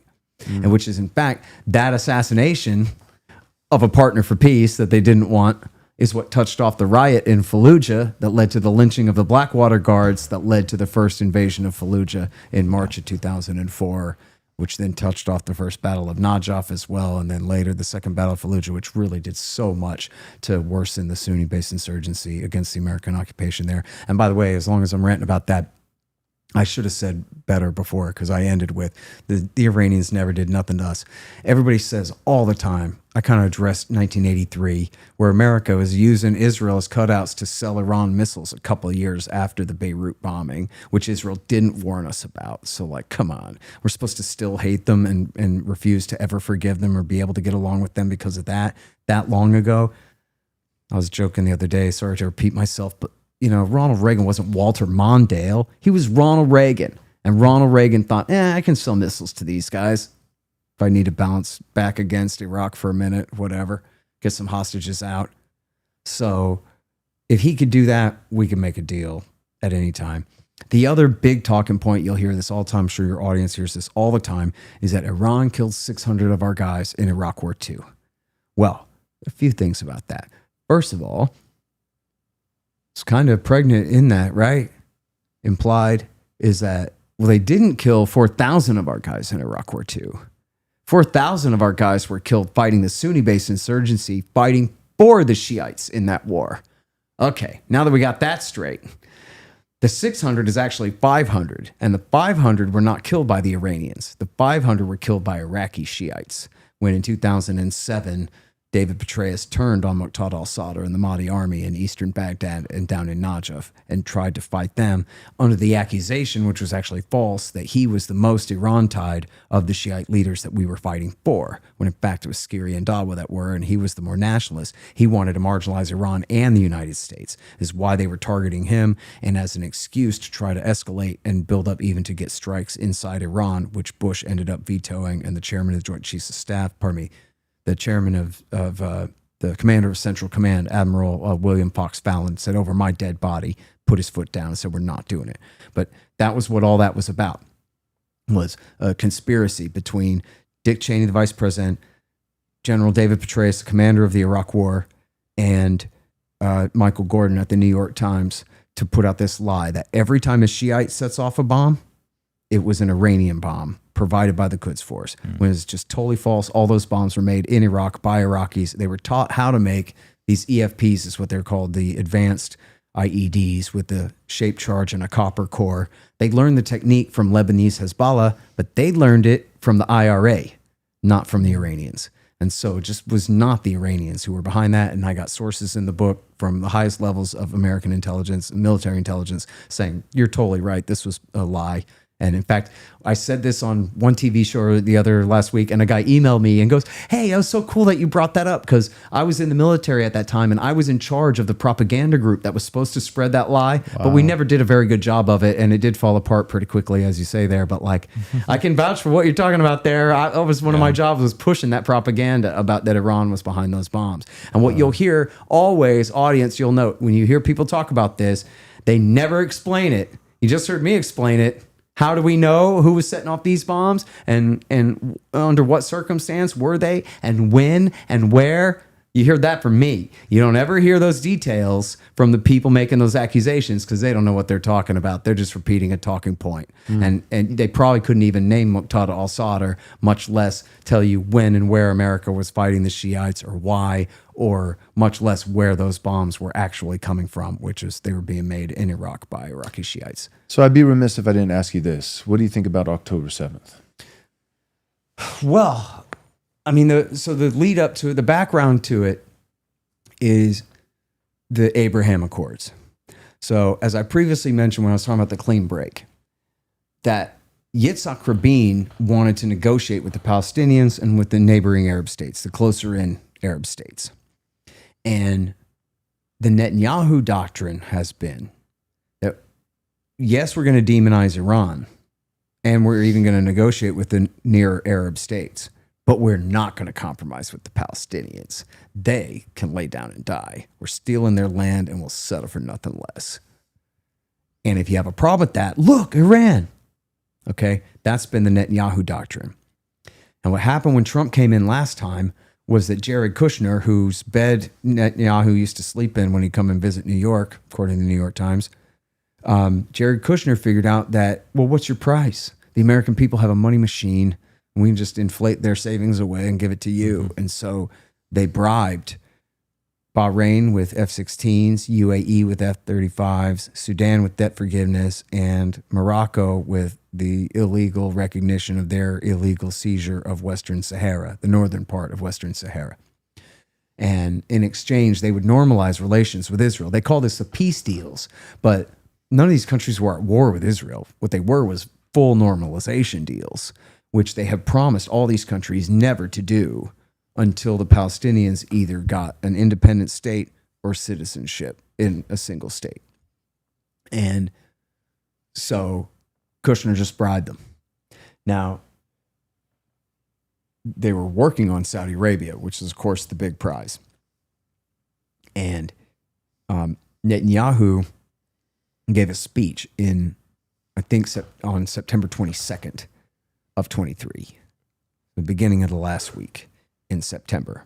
And he held up a map of the new Middle East. He was mocking Shimon Peres, who had used that phrase, encouraging the Rabin doctrine, that what we're going to do is we're going to make friends with all these Arab states after making friends with the Palestinians, or dealing with the Palestinians at least, and then we'll have a new Middle East.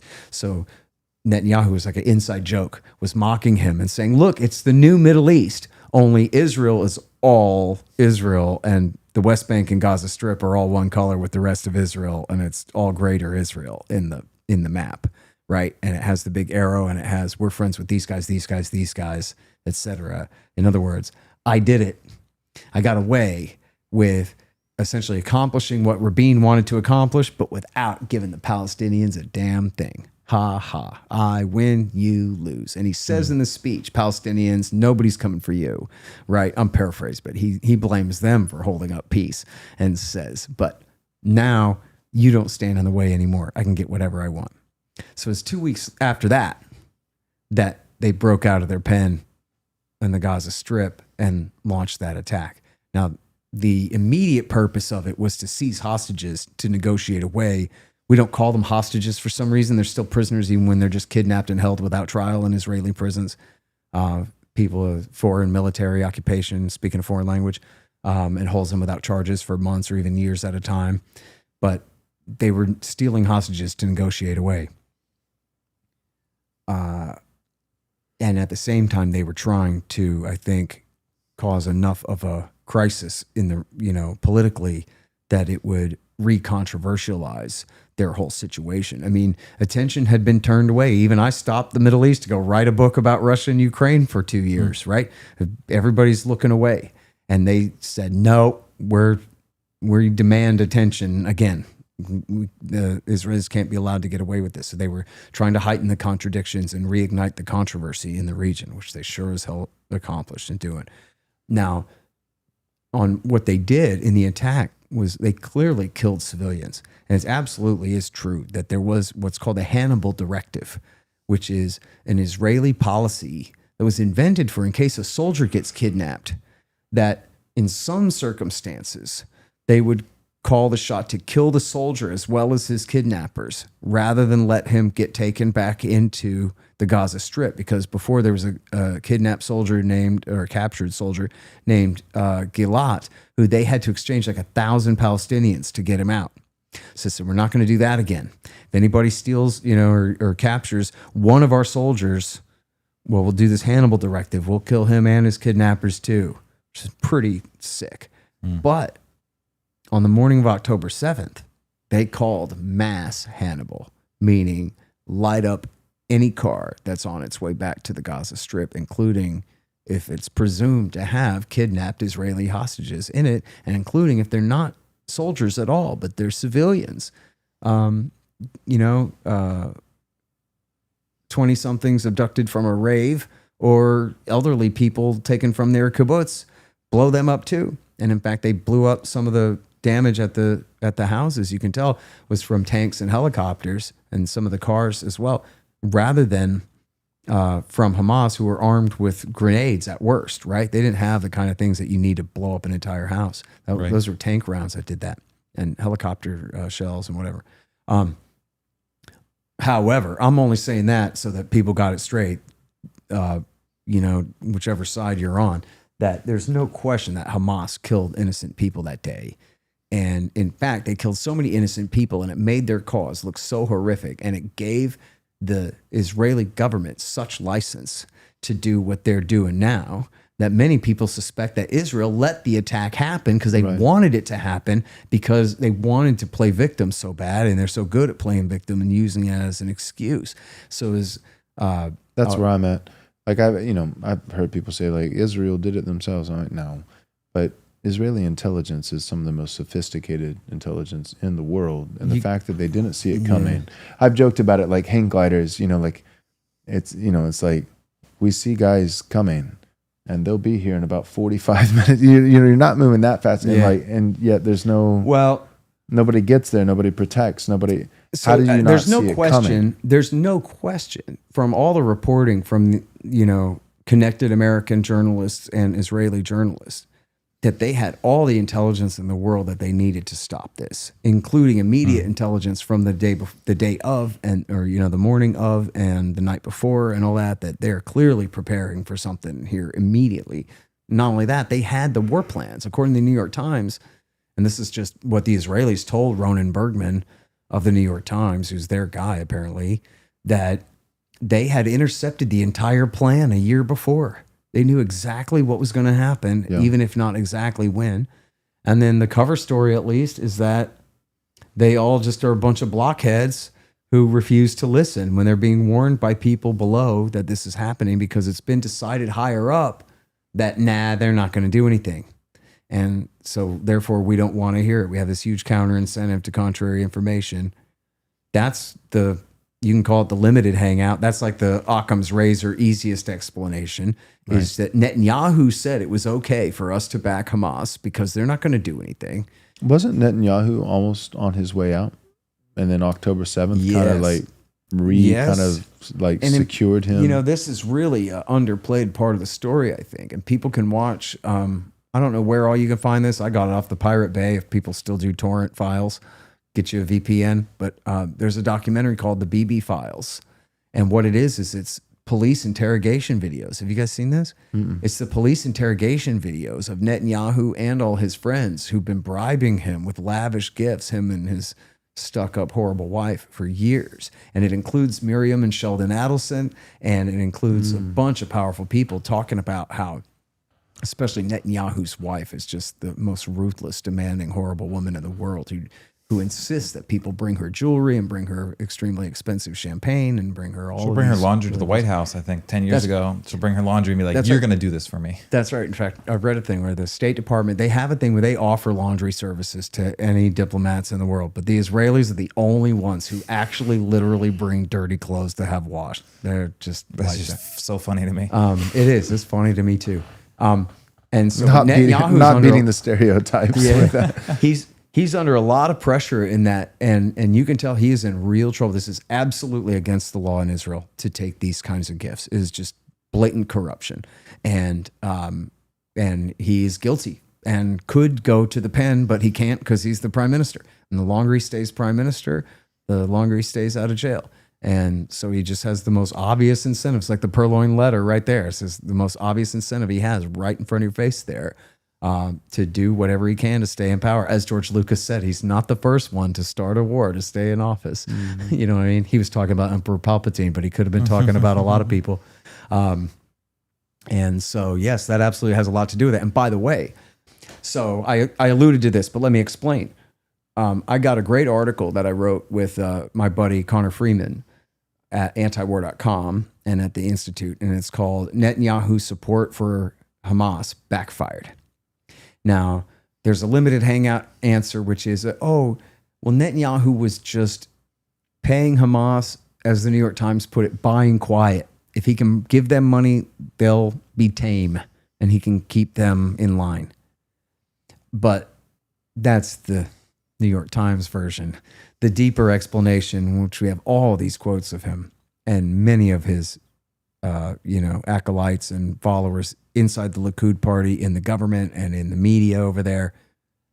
The whole purpose of Israel pressuring Qatar to back Hamas was so that the Israelis can say, we have no partner for peace, to keep the Palestinian people divided and conquered. And if old Mahmoud Abbas, the Arafat's successor to Fatah there in the West Bank, if he seems like a reasonable guy, remember Donald Trump said, he seems like such a grandfatherly old guy, I could make a deal with him. He seems like a decent enough guy. Well, if even Trump can say that about Abbas, then it's a good thing that Israel has Hamas running Gaza, so that they can say to Trump, yeah, but what about Gaza? Mahmoud Abbas can't speak for them. Right. That's under the thumb of those terrible Islamists in Hamas. And so, as Ariel Sharon's advisor, Dov Weissglass, put it, we have a no one to talk to certificate from the U.S. Congress. It says we have no one to talk to. And by the way, in that, so there's a great quote of Netanyahu And there were 3 different people who quoted him saying this, and then he tried to deny it, and his lobbyists tried to deny it. And he said, it's okay that we back Hamas. We have to back Hamas in order to prevent a 2-state solution, to keep Americans, to keep European liberals, to keep Tel Aviv liberals quiet about how we have to deal with the Palestinians. But don't worry, we control the height of the flame.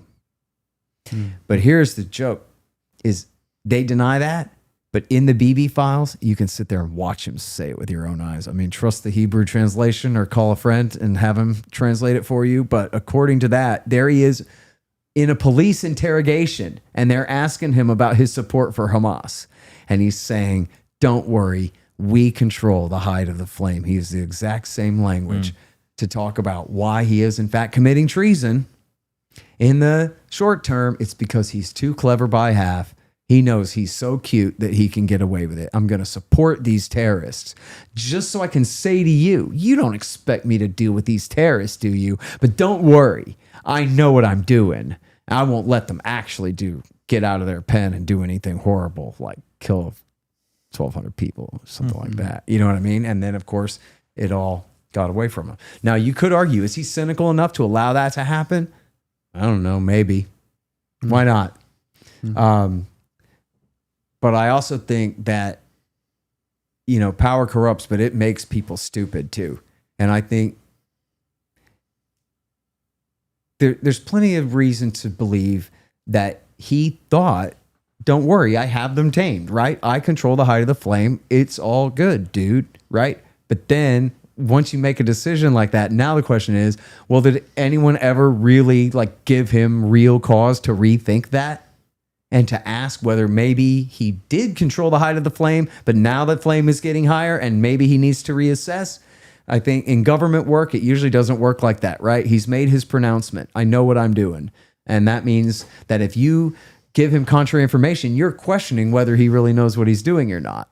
Right? Rather than just giving him new information he needs to know, you're contradicting his conclusion with information that he doesn't want to hear. And so I think you do get a lot of that in government. A great example of that would be with the Syria war, where they said, we're just supporting the moderate rebels.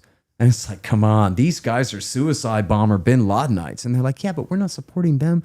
We're just supporting the moderate rebels. And it's like, yeah, but these guys are suicide bomber bin Ladenites. And they're like, I know, but we're just supporting the moderate rebels. And this went on for years. And it's like, look, man, can't you guys just admit that? Just make up a guy's name. Blame it on Alan Smithy and say Alan Smithy made the bad decision. That's like when no one wants to take credit for a movie and they put the fake director's name on it. Just blame it on Alan Smithy. Turns out there are no moderate rebels. There's just bin Ladenites, and let's stop funding them now, right? They just can't second guess themselves. Wow. All right, let's go to our final commercial break. We're going to come back after this commercial break and do our last segment. We'll be dealing with questions in the chat. So if you have some questions, go ahead and send them our way. We are going to prioritize the super chat. So if you send a super chat, we appreciate that. We'll deal with your questions first. Again, try to keep the questions on topic, things that are directed toward our special guest, Scott Horton, since we have him in the studio today. If you have another question that has to do with different topics that we've addressed, then save them for Wednesday and Friday. We'll have the live stream those 2 days as well. If you're new to the channel, our regular broadcasting is we do live stream simultaneously on both X and on YouTube. And we do this 3 times a week on Monday, Wednesday, and Friday at 3 p.m. Central Time. If you're watching on YouTube, we appreciate it. Go ahead and subscribe and click the bell. If you just subscribe, I have people all the time. They'll email me and say, hey, I forgot you existed. I haven't seen anything on YouTube from your account, in 6 months, and I'm subscribed. What's going on? You got to click the bell. So subscribe and click the bell if you're on YouTube. And then if you want to follow us on X, the handle is @RightResponseM, the letter M as in Macy's, @RightResponseM, and we broadcast simultaneously on both of those platforms, Monday, Wednesday, Friday at 3 p.m. Central Time. So we'll go to our last commercial break. We'll come back. We'll take some questions for Scott, and then we're going to call it a day.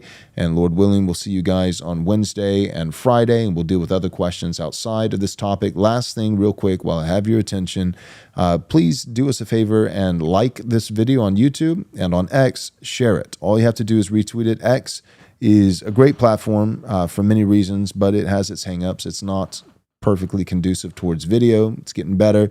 But long form video like this has an incredibly short shelf life on the X platform. And so right now, as we're actually broadcasting, the best chance to give it legs so that it reaches more people and also a little bit of longevity so that it lasts longer than 15 seconds is for guys who are watching on X right now to actually retweet and share the video. So if you're on X, share the video. If you're on YouTube, you can share it. That's great, but at least give it a thumbs up, like the video. We appreciate it greatly. Here's our last commercial break, and then we'll come back and deal with the questions. Running your business with purpose means looking beyond last month's numbers to next year's vision. Kaylee Smith offers CFO-level strategy scaled just for small businesses.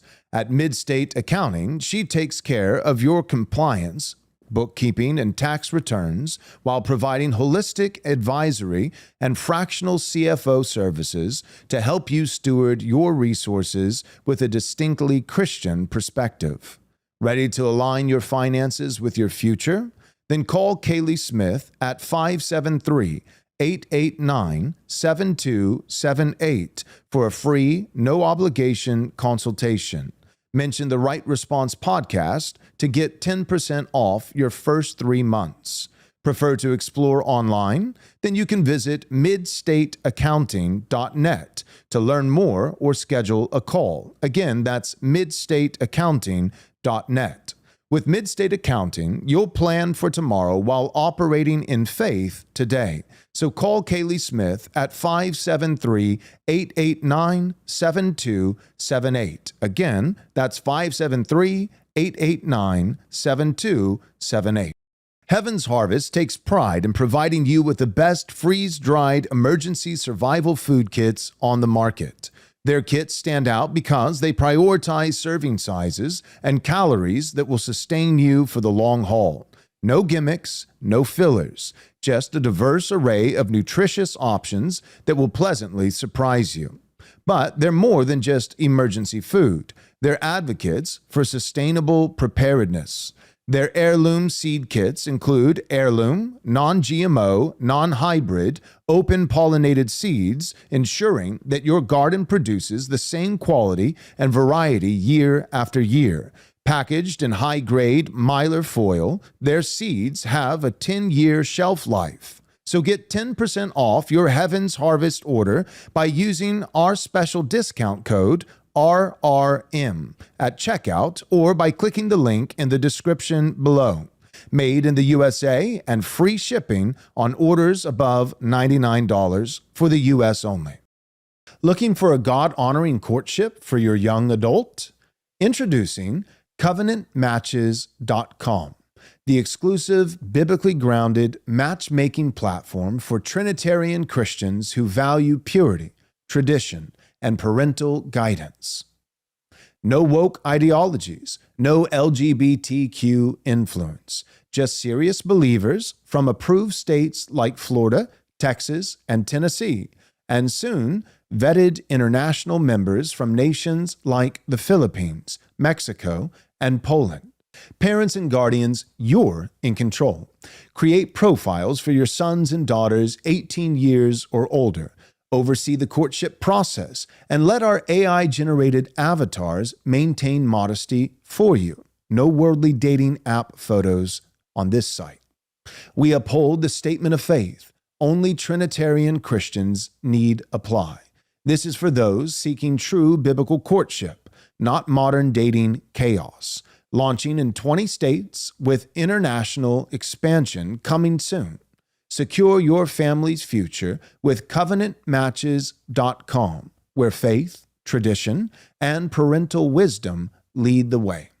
Visit CovenantMatches.com today, because godly marriages start with godly foundations. Again, that's CovenantMatches.com.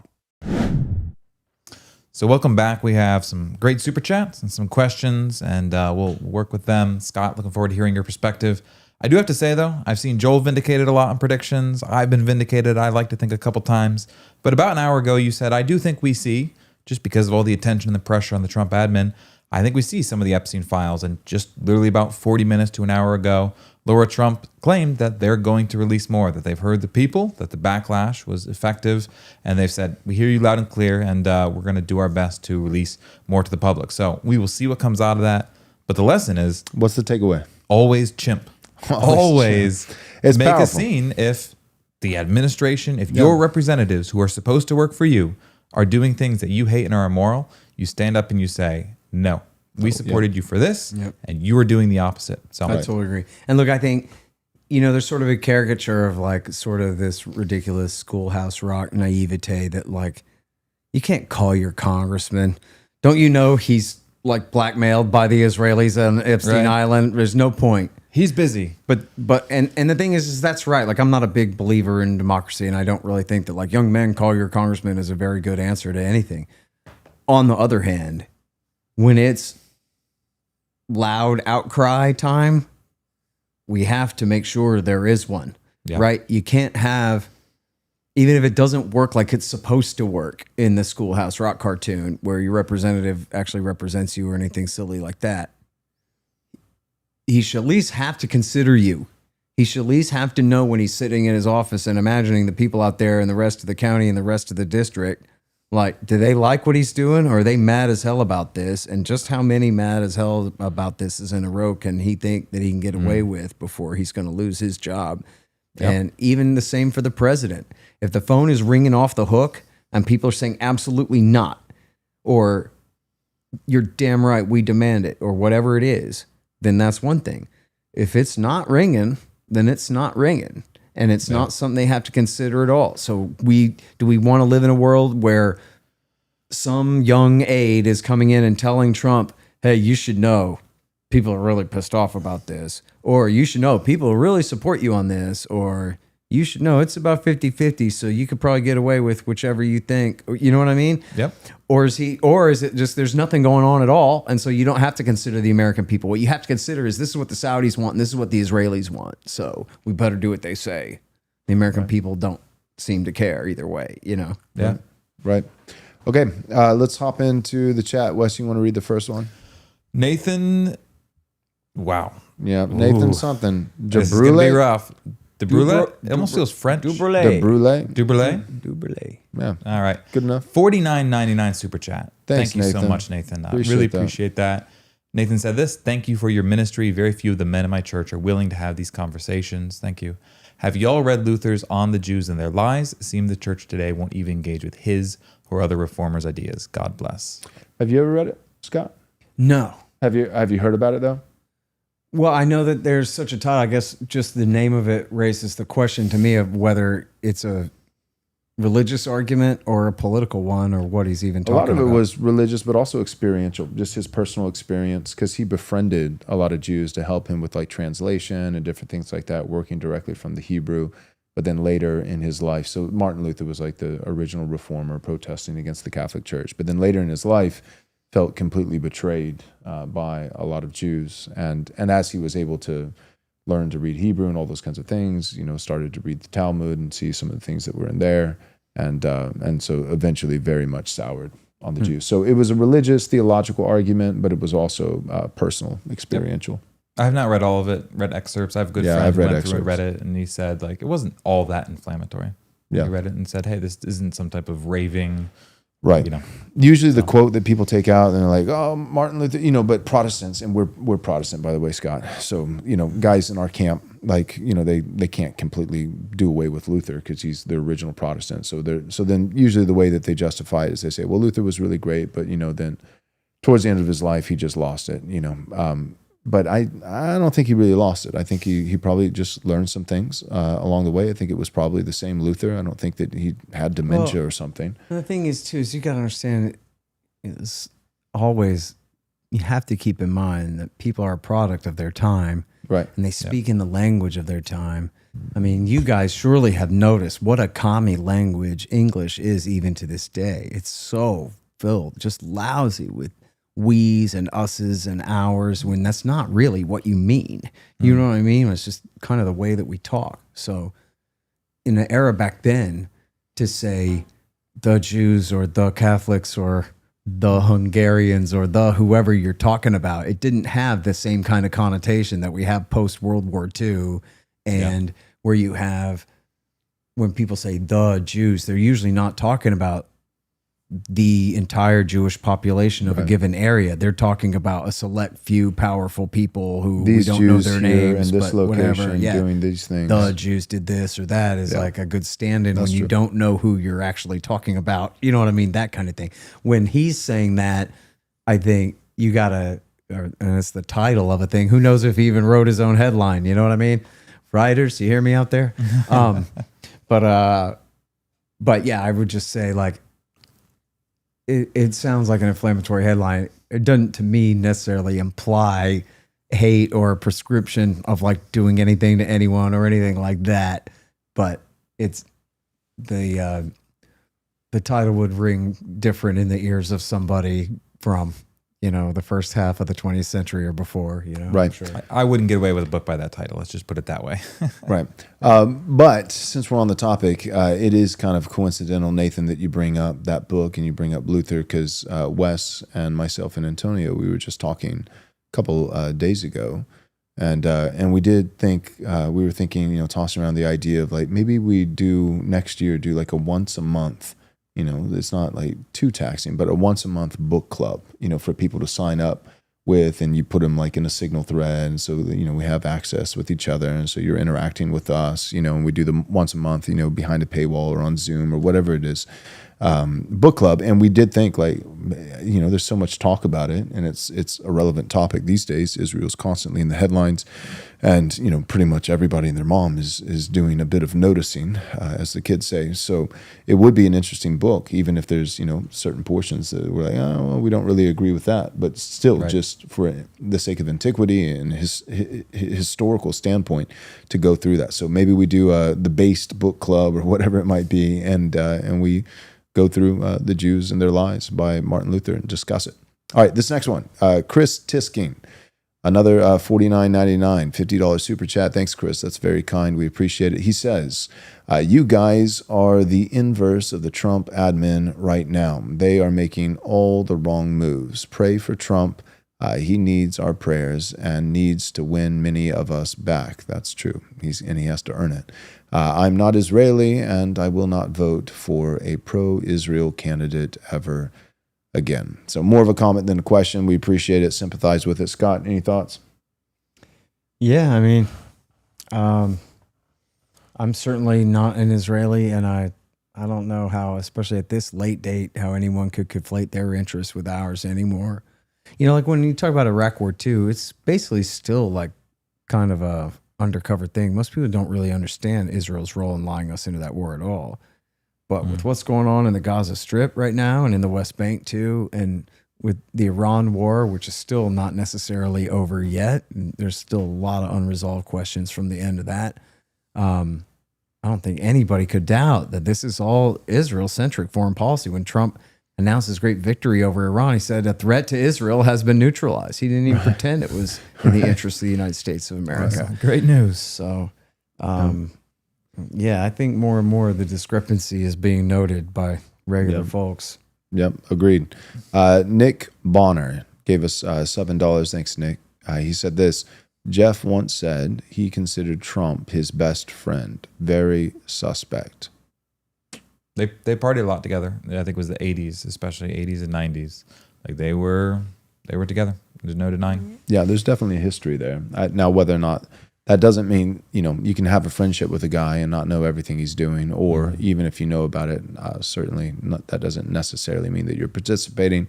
Again, like we said earlier, I think if there was something that was absolutely criminal as it regards Trump, I think we probably would have heard about that. Well, we know how that many enemies he has. We know that Trump threw him under the bus years ago and kicked him out of his club and all of that. So, So the fact that they had a friendship, For what no, it's I don't worth, think anybody's denying that. But whether or not that implicates Trump, I don't think it necessarily proves that. Okay, Scott. Oh. It's a weird one. Oh, is it weird? I'm sorry. It's not related. You can skip it. Well, it's Oh, something okay. I From his said. comment, yeah. Oh, okay. Although All right. I don't really understand what the comment is, though. I can read it. Go ahead. because I get it. Baptist 702, $5 super chat. Thanks, Baptist. Men like hot women. That's a quote from Scott earlier, just relating to black male on men doing things with hot women is not exactly that unthinkable or that hard It's not rocket science. get a hold of. Yeah. Nope. He says the church forgot to tell sisters in the pews and then expect men to somehow desire them for their entire marriage. Just making the point we can so over spiritualize dating and marriage in the church I see. that we neglect that ultimately, at the end of the day, beauty is a good thing. It's good for men to pursue strength and excellence and to take care of themselves. But also, too, women should pursue beauty, femininity, and neither of those things are bad. Yep. Yeah, I get it. Garrett Mizell. Which you don't have to, ladies. You don't have to dress hotter at church. Just Yeah, Right. Amen. after church.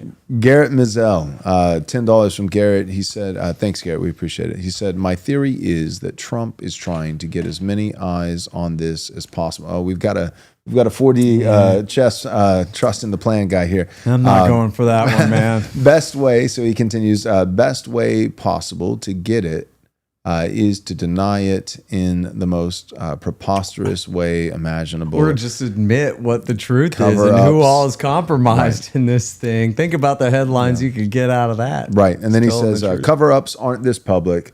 Thoughts. I think, we're kind of giving you our thoughts right now. I don't think Wishful thinking, buddy. this is 4D chess. I think Trump has played some 4D chess from time to time, and when he does, it's a sight to behold, and that's great. But He's I don't think protecting so. his friends. Yeah, that's what it looks like. Yep. I think I have one more super chat, Nate, if you scroll down. Oh, yeah. Wes, you do it. All right, Brian Johnson. Brian sent $10. Thanks, Brian. Big W for having Scott on. Scott, thanks again for coming on.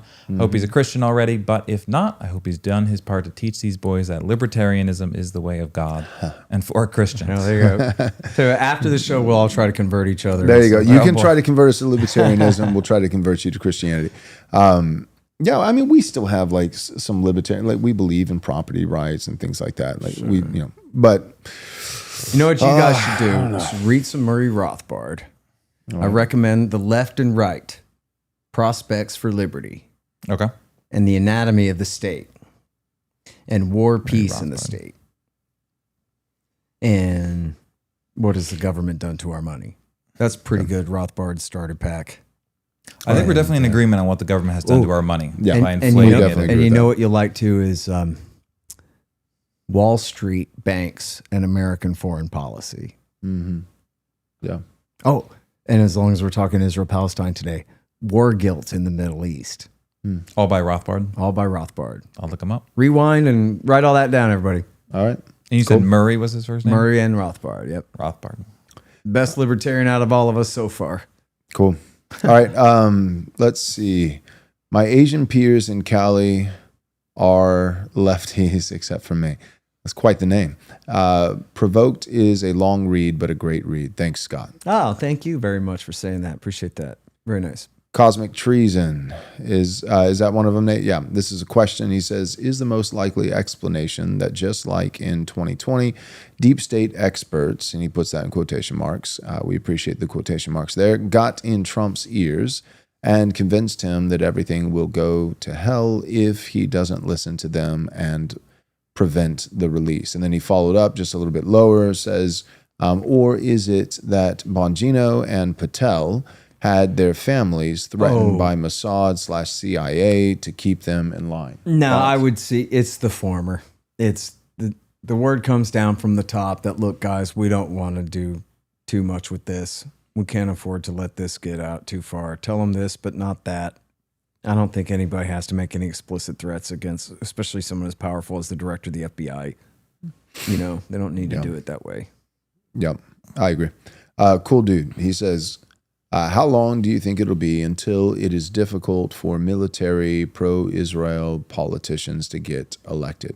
I think we're getting there, man. I appreciate the question. I think I think we were talking about this before we went on, that there are a lot of people supported the war in Iraq up until they finally didn't anymore. And then it was just like the dam broke. Who can believe in this stuff, man? You got to sit here and regurgitate lies and pretend to believe them and repeat them again and again for years on end. Like at some point, you just want to not go along anymore. You know what I mean? And I think it's the same thing here with Israel, where like, you know, again, as we're talking about, evangelical Christians in America are the greatest supporters of Israel, but even they are more and more questioning that, like, Ted Cruz said in his Tucker Carlson interview, he goes, well, listen, my Sunday school teacher said. Yeah. And the thing is, and I've heard that from a lot of people over the years. But the thing is I think when they say it out loud, I think even to Ted Cruz, he had to have realized when he said that, what an idiot he sounded like.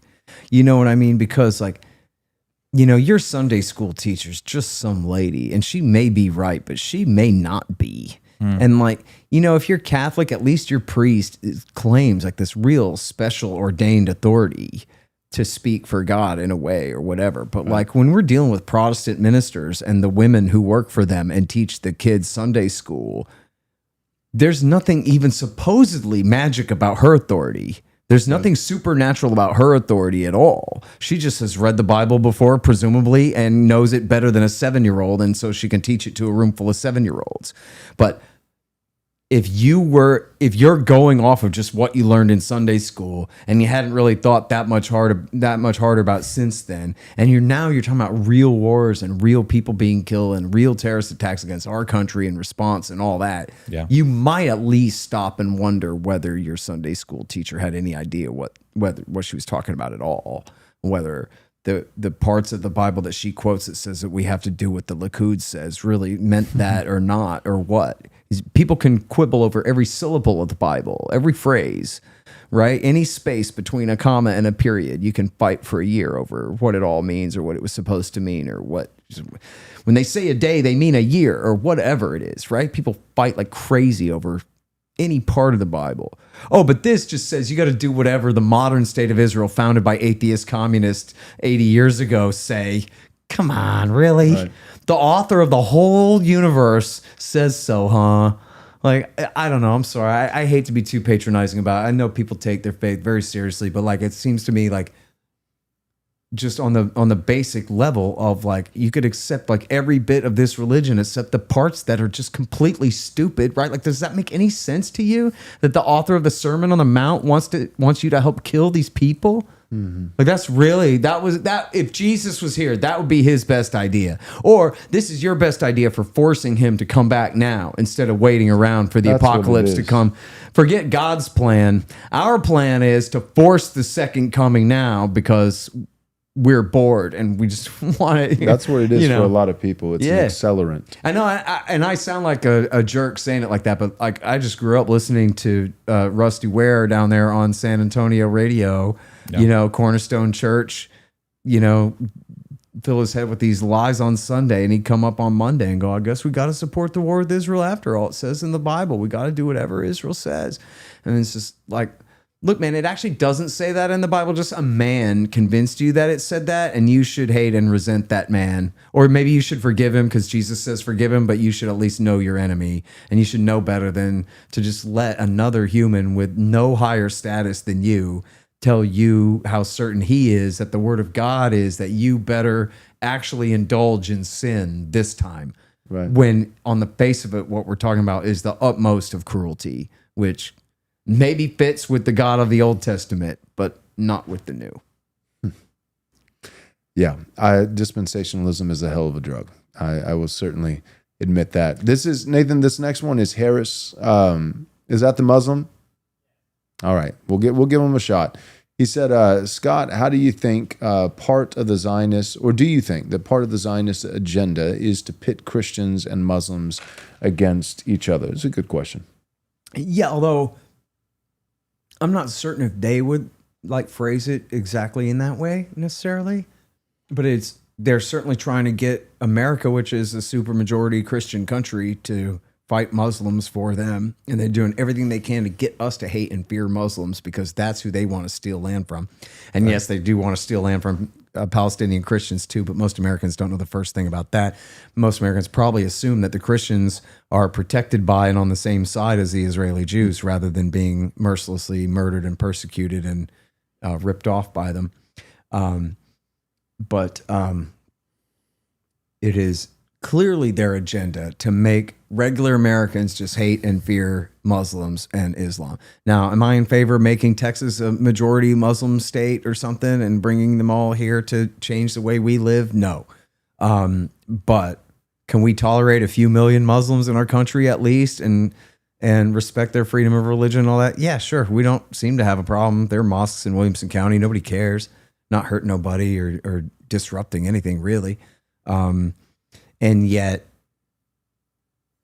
and in fact, like if you think about all the propaganda of the terror war years, of the Bush and Obama years especially, where we literally got 3 million Muslims in the country, if they were all on jihad against us, we would have noticed, right? We would have endless arson fires to put out at the very least, right? And it's just not that way. Muslims in America wake up and go to work in the morning. They're very assimilated. They usually come from, in fact, most people don't know this, most American Muslims are Asian and most American Arabs are Christians. So we often conflate those things, but they're very, separate concepts in many ways. And most of the immigrants from Muslim countries that have come here have been from the elite, right? We're not talking about like emptying out the slums of Cairo. We're talking about people who went to university in Cairo, then get to come here, things like that. So they tend to be very well assimilated and not cause many problems. But meanwhile, you have a guy named Rabbi Yarushami from Brooklyn who spent millions of dollars going around getting, especially Western states and Southern states, to pass laws banning Sharia and protecting the American people from the implementation of Sharia law. Now, if you're just the average person who works for a living and listens to the radio, you would get the impression that we were under threat of Sharia law.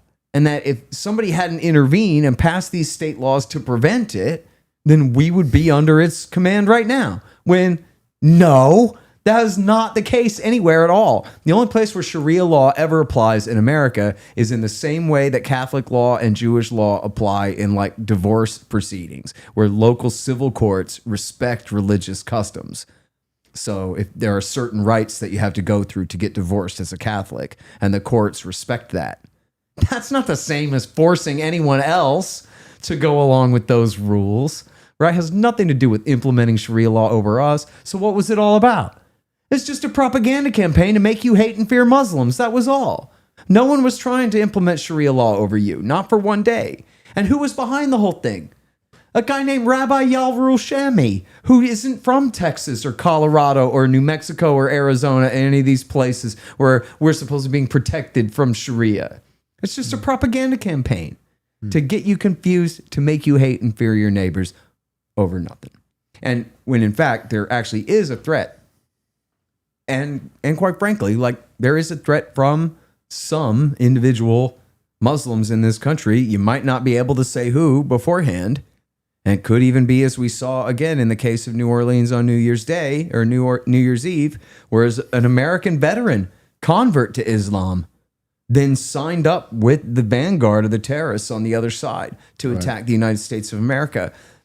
But why? For reasons, right? And who knows? He may have been off his pills or whatever, but I guarantee it was radical politics in those videos that he recorded about why he was doing that and why he had turned against the United States. And so it's a continuing threat that we're going to have to deal with because the American people in general, overall, have allowed themselves to be lied to and manipulated this way.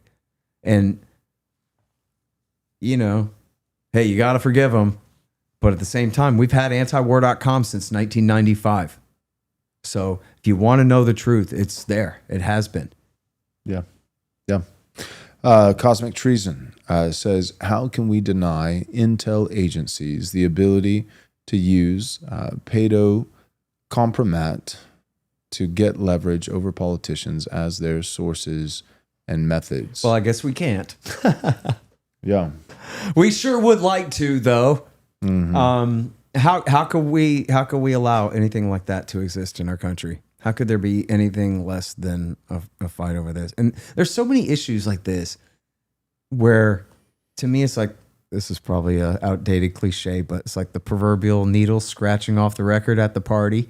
Mm-hmm. Wait a minute. Everybody stop dancing. Everybody stop talking.